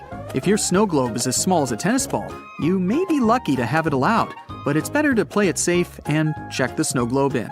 Liquid bleach is definitely a weird object for hand luggage, even if you're traveling in a white shirt. First, it's not allowed on board because it's highly flammable. Second, a brand new white shirt doesn't seem to be the right choice for a flight. Coffee and turbulence just don't mix. Third, the bathroom on board is far too small for laundering. If you're a hairdresser on a business trip, you'll probably have to invest a bit more when booking your flight. No hair bleach is allowed on board. Scissors aren't welcome either, unless their blades are 4 inches or shorter. By the way, scissors that aren't allowed to fly are often donated to schools, which is a good alternative to disposing them. Bad news for hairdressers again. Due to a gas cartridge that's filled with butane, cordless curling irons aren't allowed on board. Good news, electric curling irons are completely fine and safe. If you're an artist, you must have already struggled with security rules. You don't want your paint to get frozen or ruined in the luggage section, so you'll surely want to bring it on board.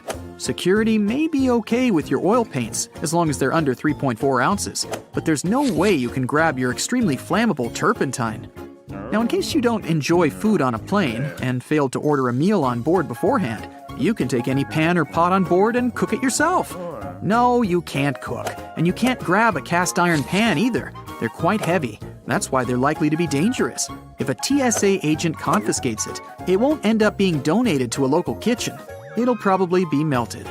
If you want to have some fresh smoothies while flying with fresh fruit that are allowed on board, like an apple or a banana, bad news for you.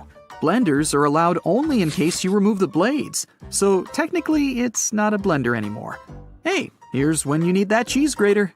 English Christmas crackers can make a wonderful atmosphere of joy and happiness during Christmas holidays, but it brings nothing but a mess on board. It makes a cracking sound when pulled, which can frighten other passengers. They are not allowed in checked bags, just like party poppers and sparklers. High heels and thick soles aren't prohibited, but they do cause some problems. If you're wearing one of these, you may be asked to take them off to have them scanned. Sure, there are some plastic shoe covers, but these airport floors are swarming with germs. Wedding dresses are a bit of a problem too. Some dresses just don't fit in the X-ray machine, so they might need to be double-checked. All the fans of camping, beware. You probably want to check in a lot of luggage required for your trip, so make sure you check in the tent pegs too. Though, if you travel light with a carry-on backpack only, you'll probably need to buy some when you reach your destination. Since they're sharp objects, tent pegs are not allowed on board. It's hard to imagine anyone having a drill inside their 5-pound carry-on luggage. But anyways, these are not allowed. So if you're a creative person who wants to bring a drill home as a vacation souvenir because magnets are lame, you'll have to check it in. If you want to sneak in a plane with a dry ice DIY fridge, you're almost sure to fail. It's flammable, so safety regulations definitely prohibit it on board. You can bring up to 5.5 pounds of dry ice, but airline permission is required. Anything with an uncovered blade is not allowed through security. Instead, a disposable razor or cartridge blades can be taken on board. Box cutters and knives, with a teeny tiny exception of a smooth butter knife, should be in checked luggage. Soap bars are allowed on board, but don't panic if a TSA agent wants to double-check your bag after scanning it. It just may look a bit odd on the screen and mislead them. Liquid soap, instead, follows the universal liquid rule. Rules for batteries may vary. Spillable batteries are allowed neither in carry-on nor in checked luggage. And lithium batteries also can't be carried on board, only because if damaged, they can cause a fire. Okay, you travel with your Mr. Scratchy, and yes, a laser pointer is your furry friend's favorite toy. But you gotta make do without it this time, buddy. Laser pointers are not allowed in carry-on nor in checked luggage. A walking stick can be used as a mobility device and then let on board, but surprisingly, TSA may prohibit this item sometimes. Play it safe and notify your airline in advance. Bon voyage! Most airports are equipped with giant kitchens where the food for passengers is prepared for different airlines at once. Since those oh-so-delightful airplane meals must be cooked about 6 to 10 hours prior to the flight, the kitchens have to work 24/7. Besides, the menu for your flight is developed up to a year in advance. This is a common practice for most airlines because every single ingredient matters and adds to expenses. In fact, American Airlines managed to save $40,000 per year in 1987 after they removed just one olive from every salad they served on their flights. If you have a long layover between flights, going to the nearest hotel to rest might not be the cheapest option. There's a much better trick. Check if the airport or airline sells 24-hour access to the VIP lounge zone. In most cases, you can have free snacks and drinks there, and use free shower cabins and rooms for rest at a very affordable price. There's an actual term for the first 60 minutes after you check in, the golden hour. It's the time that passengers statistically spend more money in retail and duty-free areas of the airport. And having the most comfortable seats in those areas right in front of the shops is a clever trick to lure you in for shopping. Sitting in a comfy chair while looking at a flashy sign or shopping window can be tempting. If you ever wanted to know what happens to your baggage while you're on board a plane, the short answer is that airport staff don't know once it leaves their territory. And they probably don't really care. Sorry. Baggage is sorted automatically. Scanners scan the barcode and sort the baggage according to its destination. The three main tasks of airport baggage handlers are to move your bags from the check-in area to the gate, to move them from one gate to another when you have a connection, and to move your bags from the plane to the baggage claim area. And that's it. So, if your baggage doesn't move fast enough, it can be late for your connecting flight, or the exact opposite. Your bag gets to your destination before you do because you're stuck at passport control. Another problem can arise if you forget to tear off any old stickers showing a different destination. In this case, the scanner might send your baggage to the wrong country. You arrive at the airport, already anticipating a couple weeks away from work and all your daily troubles. Park your car in the lot and then find out that it's going to cost you a small fortune to leave your car there. Why so much? In fact, airport parking lots are a business just like any other. The land on which they're built, the construction of the lot itself, the maintenance of the whole thing once it's already in operation, all that costs a handsome amount of money. And somebody's got to pay for it, of course. In addition, parking right next to an airport is simply convenient, which adds to the final cost. If you're not ready to dip into your pocket for a piece of extra comfort, better take a cab. Contrails, those white trails airplanes often leave behind them at high altitudes, are easily mistaken for engine exhaust. But most are nothing more than water vapor. During a flight, moisture in the air collects in the engines before being vented with the exhaust. The hot, wet air leaving the engines mixes with the cool, dry air found at high altitudes, resulting in long, thin lines of vapor. Humidity determines when contrails form and how long they remain visible. If it's already humid up there, then there's more water and the contrail is more prominent. And if it's cold, the droplets might turn into ice, staying behind for a much longer time. If someone were able to open the door mid-flight, they would be immediately pulled out of the plane by a sudden change in air pressure. It could also do serious harm to the aircraft. Fortunately, that's almost impossible. The doors on an airliner open inward while the cabin pressure pushes them out from the inside. The difference between internal and external pressure makes it impossible for the door to open. It might seem odd that the flight crew cares whether your window shades are up or down. The main reason is so that the passenger's eyes can adjust to the outside light. Mostly, it's just a matter of getting people on and off quickly.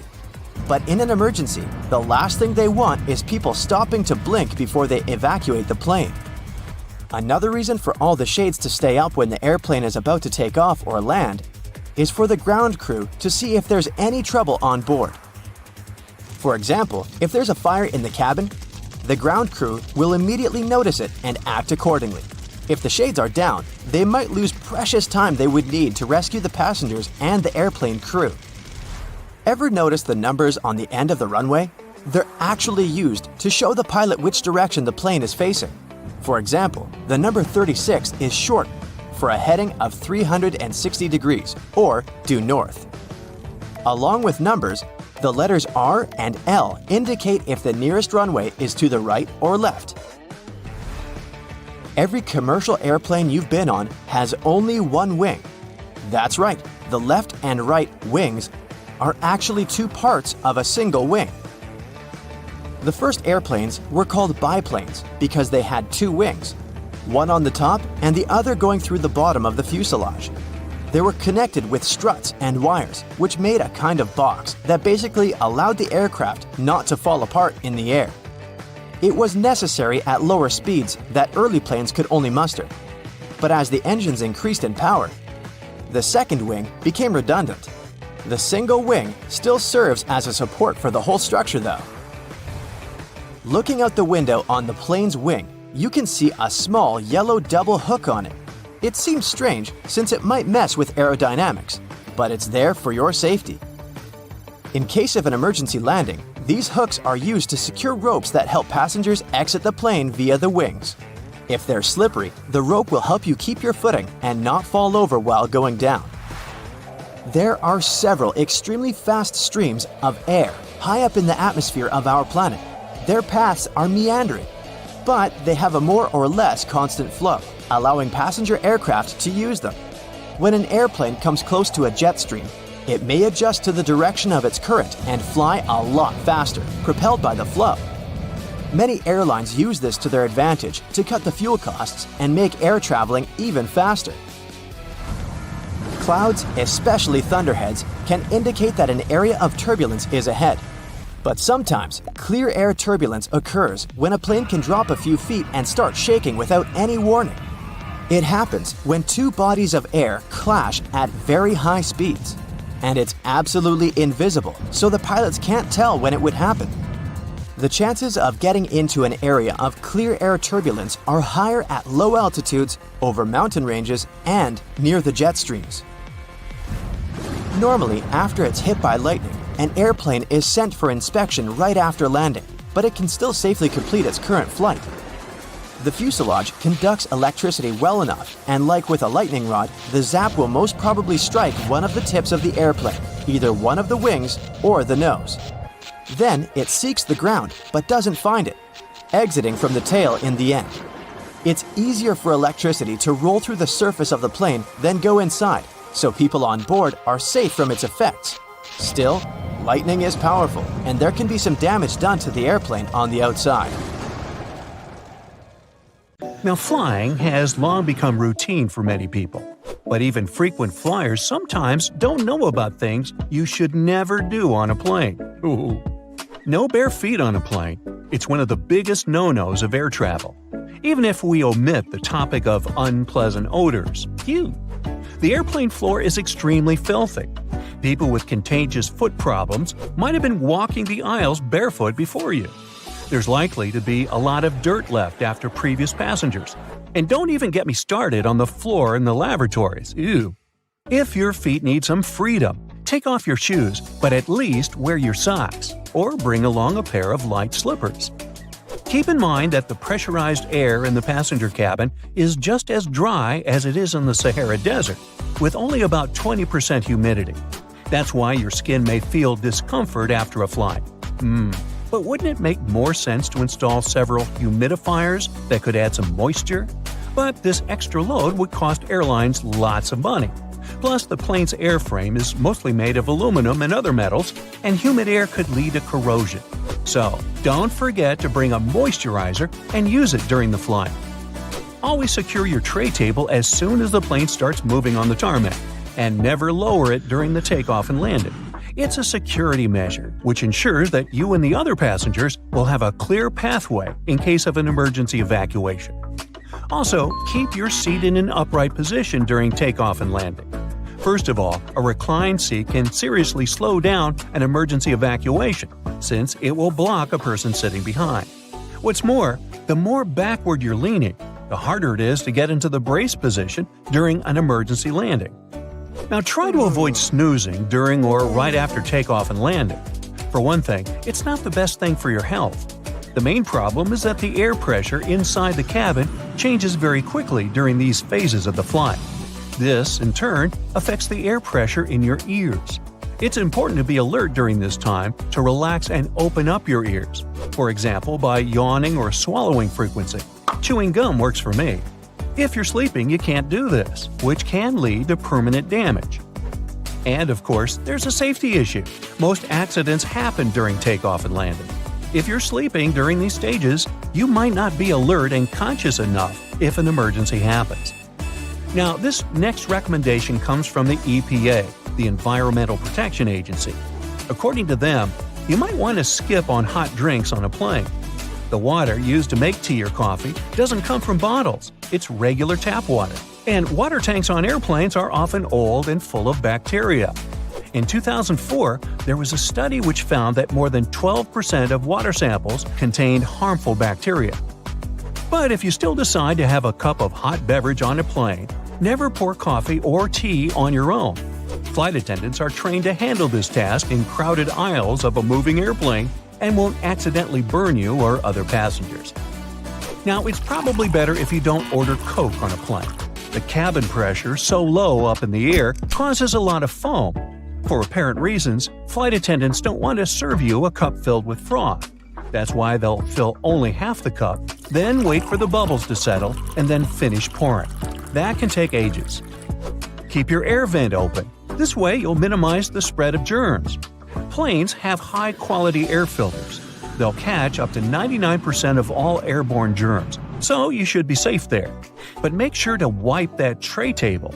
With 8 times more bacteria than the toilet flush button, it's the dirtiest place on board. Another thing you should avoid is leaning your head on the window if you have a window seat. You never know who occupied your seat before you, and, in any case, the glass is likely to be covered with germs. Say no to backless sandals and high heels on a flight. I do. There are very serious safety reasons for such a request.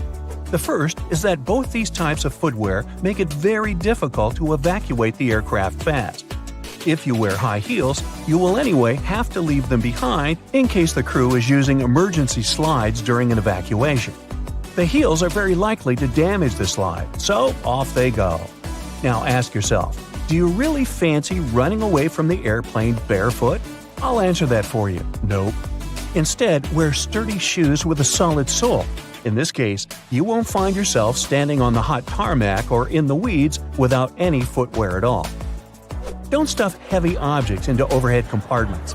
Your things may not stay inside during severe turbulence, and while falling out, they will injure you and other passengers. Ow! That's why, if it feels difficult to lift something into the overhead compartment, better put it under the seat in front of you or elsewhere. Now, don't blame the pilots for the hard landing.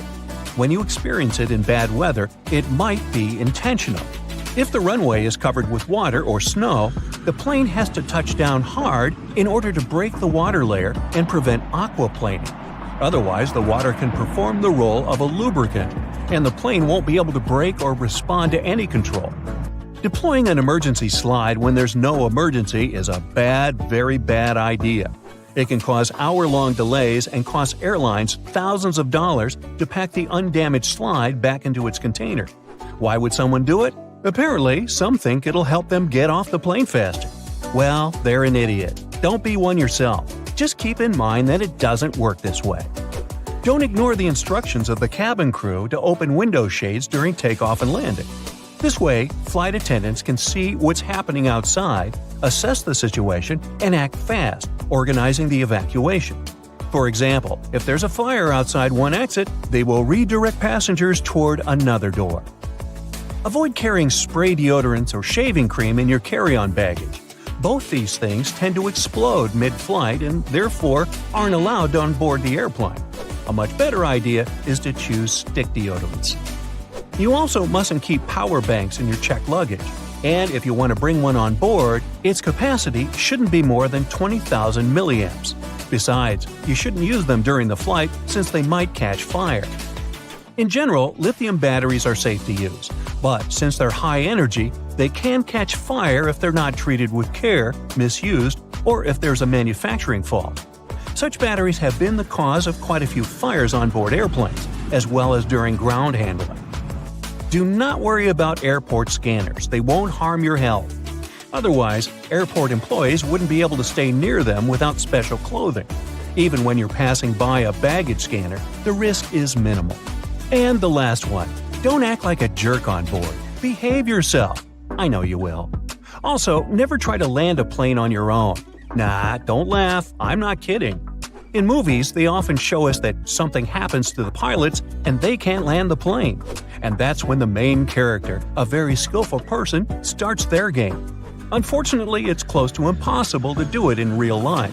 Even if a person is a genius, is fond of computer simulators that match the real model of an aircraft 100%, and is ready to follow all the instructions from the ground, they're likely to fail due to one simple aspect: stress. It is true that there have been cases throughout history when amateurs landed smallish private planes after the incapacitation of a pilot. However, there has never been a case of a non-professional pilot landing a commercial passenger airplane. It's only in the movies. The plane rumbles into life and is soon roaring down the runway. You look out the window, and your heart is racing. How exciting to be going on a holiday, finally. It's only once you're above the clouds at 35,000 feet that you get up for a stretch. You look down the aisle and notice that the cockpit door is open. To your growing horror, you notice that it's completely empty. The pilot's either napping somewhere, gone for a comfort break, or there's no one flying this thing. You ask the flight attendant, who tells you the truth. The plane is fully automatic, and there's nothing you can do. Self-flying planes are no longer the stuff of science fiction. They're already here. Many companies say pilotless passenger flights are simply a case of not if, but when. The issue is convincing the general public that they're safe. Some don't realize that once the seatbelt sign has been switched off, your typical passenger jet is likely flying by itself already. The autopilot can even climb, descend, and turn as instructed. We've already been flown about by an automated system. We just didn't realize to what extent. A commercial airliner can already land itself, though it's tricky to set up. Presently, 2 well-trained pilots are still required to be in the cockpit, for now. Many companies, such as Merlin Air, have been testing small 2-engine planes to autofly in the Mojave Desert. Airbus performed its first fully automated takeoff in December 2019, though there were 2 pilots in the cockpit, just in case.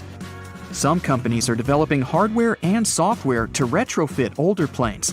The aim is to replicate everything a pilot can do via a set of computer systems. The barrier, they say, is human rather than technical. Old-fashioned lack of trust. The technical term for fear of flying is called aviophobia. It affects millions of people, up to 40% of all flyers. They're still flying, but they're just not particularly happy about it. Between 2.5% and 5% of the population are so anxious they won't fly at all. And yet, statistics continually reveal that flying is one of the safest means of travel, with nearly 95% of transportation fatalities in the US occurring on the roads. If you were to fly 500 miles every day for a year, the fatality risk is still only 1 in 85,000. Or, to put it in simpler terms, for the average American, the risk of a serious accident is just 1 in 11 million. There are much higher odds of being struck by lightning. Companies may be well served by offering breathing exercises and other strategies to make their customers feel more comfortable. It's surprising that airlines haven't already implemented a variety of programs to make travelers feel more relaxed. After all, many of these air accidents are caused by human error. Being automated may be a safer option. Then there's the other argument that it takes humans to create the automated systems. There's no doubt, though, that fully autonomous aircraft will soon be with us. As the population grows, our cities expand, and there will be more need for faster and more efficient travel. Many people will be reliant upon flying taxis to bypass hectic environments. They already exist. Not only can they cover short distances, but potentially thousands of miles. They can cover the same distance that a car can in a quarter of the time. They're much like helicopters in that they're capable of vertical takeoff and landing, known as VTOL, making them able to land and take off from almost anywhere. They will also be built of quieter mechanisms to keep noise pollution down, better than a train rattling past your bedroom window. They also use electric propulsion systems, which will keep emissions low. No endless traffic jams and mouthfuls of fumes. The difference with air taxis is that there's no pilot, with the destination locked in from the beginning. The challenge for designers is how to operate in environments with numerous structures, such as buildings and bridges, and how to navigate moving obstacles as well, such as other aircraft and even flocks of birds. Tackling a variety of weather conditions, too, can also make for complicated and even dangerous possibilities. Superstorms, dust storms, snow, wind gusts, and even tornadoes can pose real problems. It's not like you can instruct your cabbie to take a different route. Or will we be able to do just that? Perhaps we could verbally tell the system to divert from its projected pathway. This is the same situation for planes, particularly in terms of weather and air turbulence. There is still much more work to do. Air taxis can only accommodate a limited number of people, though it's projected that short-range flights could carry up to 14 people. There is so much confidence in these vehicles that a startup company, Skyports of Melbourne, Australia, want to start operating a large-scale nationwide air taxi base by 2025. Other large corporations are also in the air taxi race, such as Boeing, Airbus, and Toyota. With larger planes already capable of pilotless flight, you may be wondering, why isn't this happening already? People will surely get used to it. Well, there are a few obstacles. There are regulations that are yet to be drawn up. Business people are already saying that regulators are falling behind, and that air taxis alone could be a multi-trillion-dollar industry within just 2 decades. Not all experts agree that the technology is reliable. Some pilots have also stated that automatics can malfunction and that someone must be there to take over. They also point to weather events that cannot be predicted and require the speed of human intervention. You could also argue that the pilots are going to say things like that because, well, they don't want to lose their jobs, and who can blame them? Yet they're not wrong. The Boeing 737 MAX, for example, was grounded in 2019 after 2 well-known crashes, one in Indonesia and the other in Ethiopia. The reason, in its simplest form, was due to flaws in the flight stabilization program. Incidents such as these only reinforce the fear. While pilots rightly say they've had to intervene when computer systems don't function correctly, in return, there's been documented crashes because pilots did not trust their systems and ignored warnings. There's also a very important factor to take into account. Research has suggested that without pilots, airlines could save $35 billion a year, and that's a lot of motivation. Regardless, the industry is changing, and there's increased development every year. Sophisticated sensors, improved cameras, self-assessing systems. Despite these advances, though, basic questions are yet to be fully answered. What would the automatic pilot do if there was an emergency? Could it automatically scope out a place to land safely? Could it put out a distress call? And how would it communicate with air traffic control? This uncertainty is what makes people fearful. We only have to look to drones to see what's already possible. Whether operated via smartphone or from onboard a ship, drones are unmistakably becoming more commonplace and performing an array of tasks. From filming whales to delivering parcels and long-range intelligence gathering, they map inaccessible terrain and use thermal sensors for search and rescue operations. They can even drop in supplies in disaster situations. They're literally saving lives.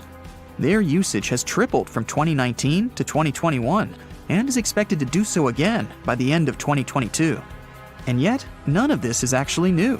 Over a century ago, the British developed unmanned aerial vehicles, or UAVs. They managed to fly a radio-controlled monoplane on March 21, 1917.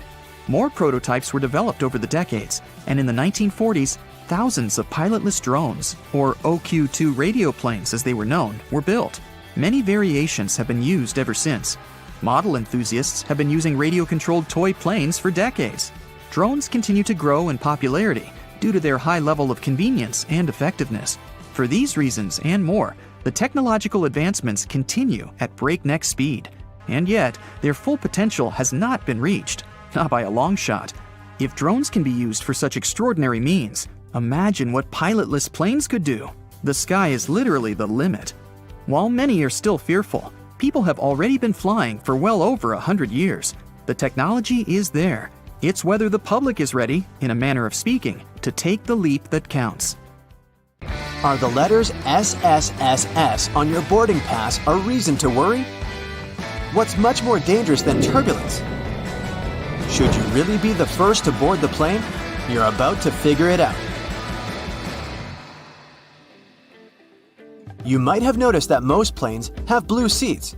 There's no mystery here. Airlines opt for this color because it's considered to have a calming effect. This color supposedly puts passengers at ease and helps even the most nervous flyers to relax. But there's also another, more practical reason. Stains, dirt, and scrapes are less visible on dark blue fabric. Never throw your boarding pass away in a public place. It contains tons of your sensitive information, including your name and frequent flyer number. This, in turn, may allow someone else to check your future bookings, change your seat, or even cancel your flights. So the best way to deal with the boarding pass for a flight you've already boarded is to take it home and feed it through a paper shredder. By the way, if you ever see the letters SSSS or S on your boarding pass, get ready for additional security checks. Instead of these letters, there may be a checkerboard pattern. Anyway, if you have any of these marks, Your carry-on luggage can also undergo a thorough inspection. Why might they choose you for secondary screening? Some of the criteria are making a one-way reservation or paying cash for your ticket. In some cases, the selection is absolutely random. Look, your gate is open and the boarding is started. Wait, where are you running? There's no need to hurry. The trick experienced Globetrotters use is always board last. For one thing, you don't have to waste time standing in line. Then, there are fewer people on the jetway and in the aisle, and you spend less time on the plane. No one is going to take your seat anyway. There's one exception though. If you have a bulky carry-on bag, it may make more sense not to board last. Otherwise, the chances are high that all the overhead bin space will be occupied by the time you reach your seat. And then your bag may end up in another part of the plane, and you'll have to wait till the other passengers disembark before you get to your luggage. Duh! Before takeoff and landing, flight attendants usually flip a small switch on the bathroom door. This prevents it from flying open when it's not supposed to. With the same ease, a flight attendant can open the door when someone is inside.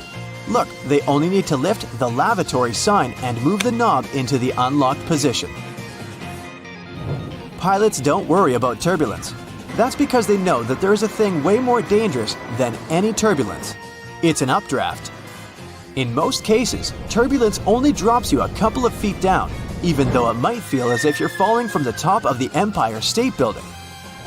If the turbulence is strong enough for the pilots to ask flight attendants to sit down, the plane can go 10 to 20 feet down. The most extreme white-knuckle turbulence is super rare. But an updraft is a big air mass, part of a storm or some other weather phenomenon, moving upwards. Pilots don't see updrafts on their radars at night, and when a plane hits one, it feels like driving over a huge speed bump at 500 miles per hour. An updraft is also extremely treacherous because it can push an aircraft upward to dangerous altitudes. Modern planes have a special system that detects other aircraft, mountains, and different solid objects in their path. 10 miles away from another plane, and a voice in the cockpit starts chanting, "Traffic, traffic." 5 miles closer, and the same voice begins to give pilots the directions. Airplanes can operate with one engine, even during takeoff and landing. Both engines failing simultaneously is almost unheard of. But even then, a plane wouldn't drop from the sky like a rock. Pilots would have up to 20 minutes to find a suitable place to land. The way the cabin is pressurized has a great effect on your taste buds. You lose up to 30% of your ability to taste sweet and salty things. In other words, it's not that airplane food isn't tasty, you just don't feel its flavor. That's also the main reason why airline catering companies add extra salt and spices to the dishes they cook. But you know what may help you? Noise-canceling earphones. For some reason, that probably has a scientific explanation. Cutting off all that noise around can help your taste buds. Each of those dings you hear during the flight has its own meaning. In most airlines, a boing soon after takeoff indicates that the landing gear is getting retracted. 3 dings in a row means more urgency than just one. A high-low ringtone informs crew members that their colleague needs them in another part of the plane. 3 low chimes means some serious turbulence ahead. Crew members are supposed to put away meal carts, take their seats, and fasten their seatbelts. If you're a nervous flyer, pick a seat in the middle of the cabin. Turbulence mostly affects the front and rear parts of the cabin. The middle section, which is over the wings, doesn't shake so much. Pilots and co-pilots eat different meals. The reason for this precaution is very simple. Imagine both pilots having the same dish and getting food poisoning. In this case, neither of them will be able to control the plane. If they still want to have the same dish and won't agree to have anything else, there's a safety net. Pilots don't have their meals at the same time. If one pilot ate the dish and still feels okay several hours later, the other pilot can brave their meal as well. What would you say when asked about the filthiest place on a plane? Nope, that's not the toilet seat. It's not even in the bathroom. flight attendants warn that you should be particularly careful with headrests, seat pockets, tray tables, and seat belts. Experiments have shown that 1/3 of all seat belts have yeast and mold on them. Most tray tables are covered with bacteria. Seat pockets are extremely filthy too, but headrests are the dirtiest of them all. In most cases, flight attendants don't have enough time to change or disinfect them in between flights. If your captain announces they're finishing some paperwork, it means they're busy revising the flight itinerary or waiting for the ground staff to prepare the flight logbook. That's a journal that contains the official record of a journey. Some places, especially those flying long distances, have secret bedrooms for crew members to catch some shut-eye. These bedrooms, called crew rest compartments, are located either at the back of the plane or behind the cockpit. Such a compartment can have up to 10 comfortable beds where flight attendants can have a rest. Plane windows are made of super strong plexiglass that can easily cope with high speeds. And the window panes are shaped in a special way so that the high pressure inside the cabin pushes them against the aircraft body. In other words, plane windows are very unlikely to get broken. Once upon a time, plane windows were square, but the pressure built up in the corners of such windows, making them ultimate weak spots. This means that each square window had 4 weak spots. This made them likely to crash under the enormous stress of high altitudes. Luckily, making airplane windows curved solved this problem once and forever. Such a shape distributes the pressure and reduces the likelihood of cracks or any other damage. Planes regularly get struck by lightning, at least once a year or once per 1,000 hours of flight time. These days, it's totally safe.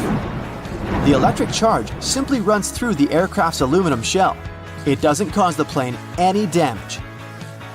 But did you know that airplanes not only get hit by lightning, but they also trigger it?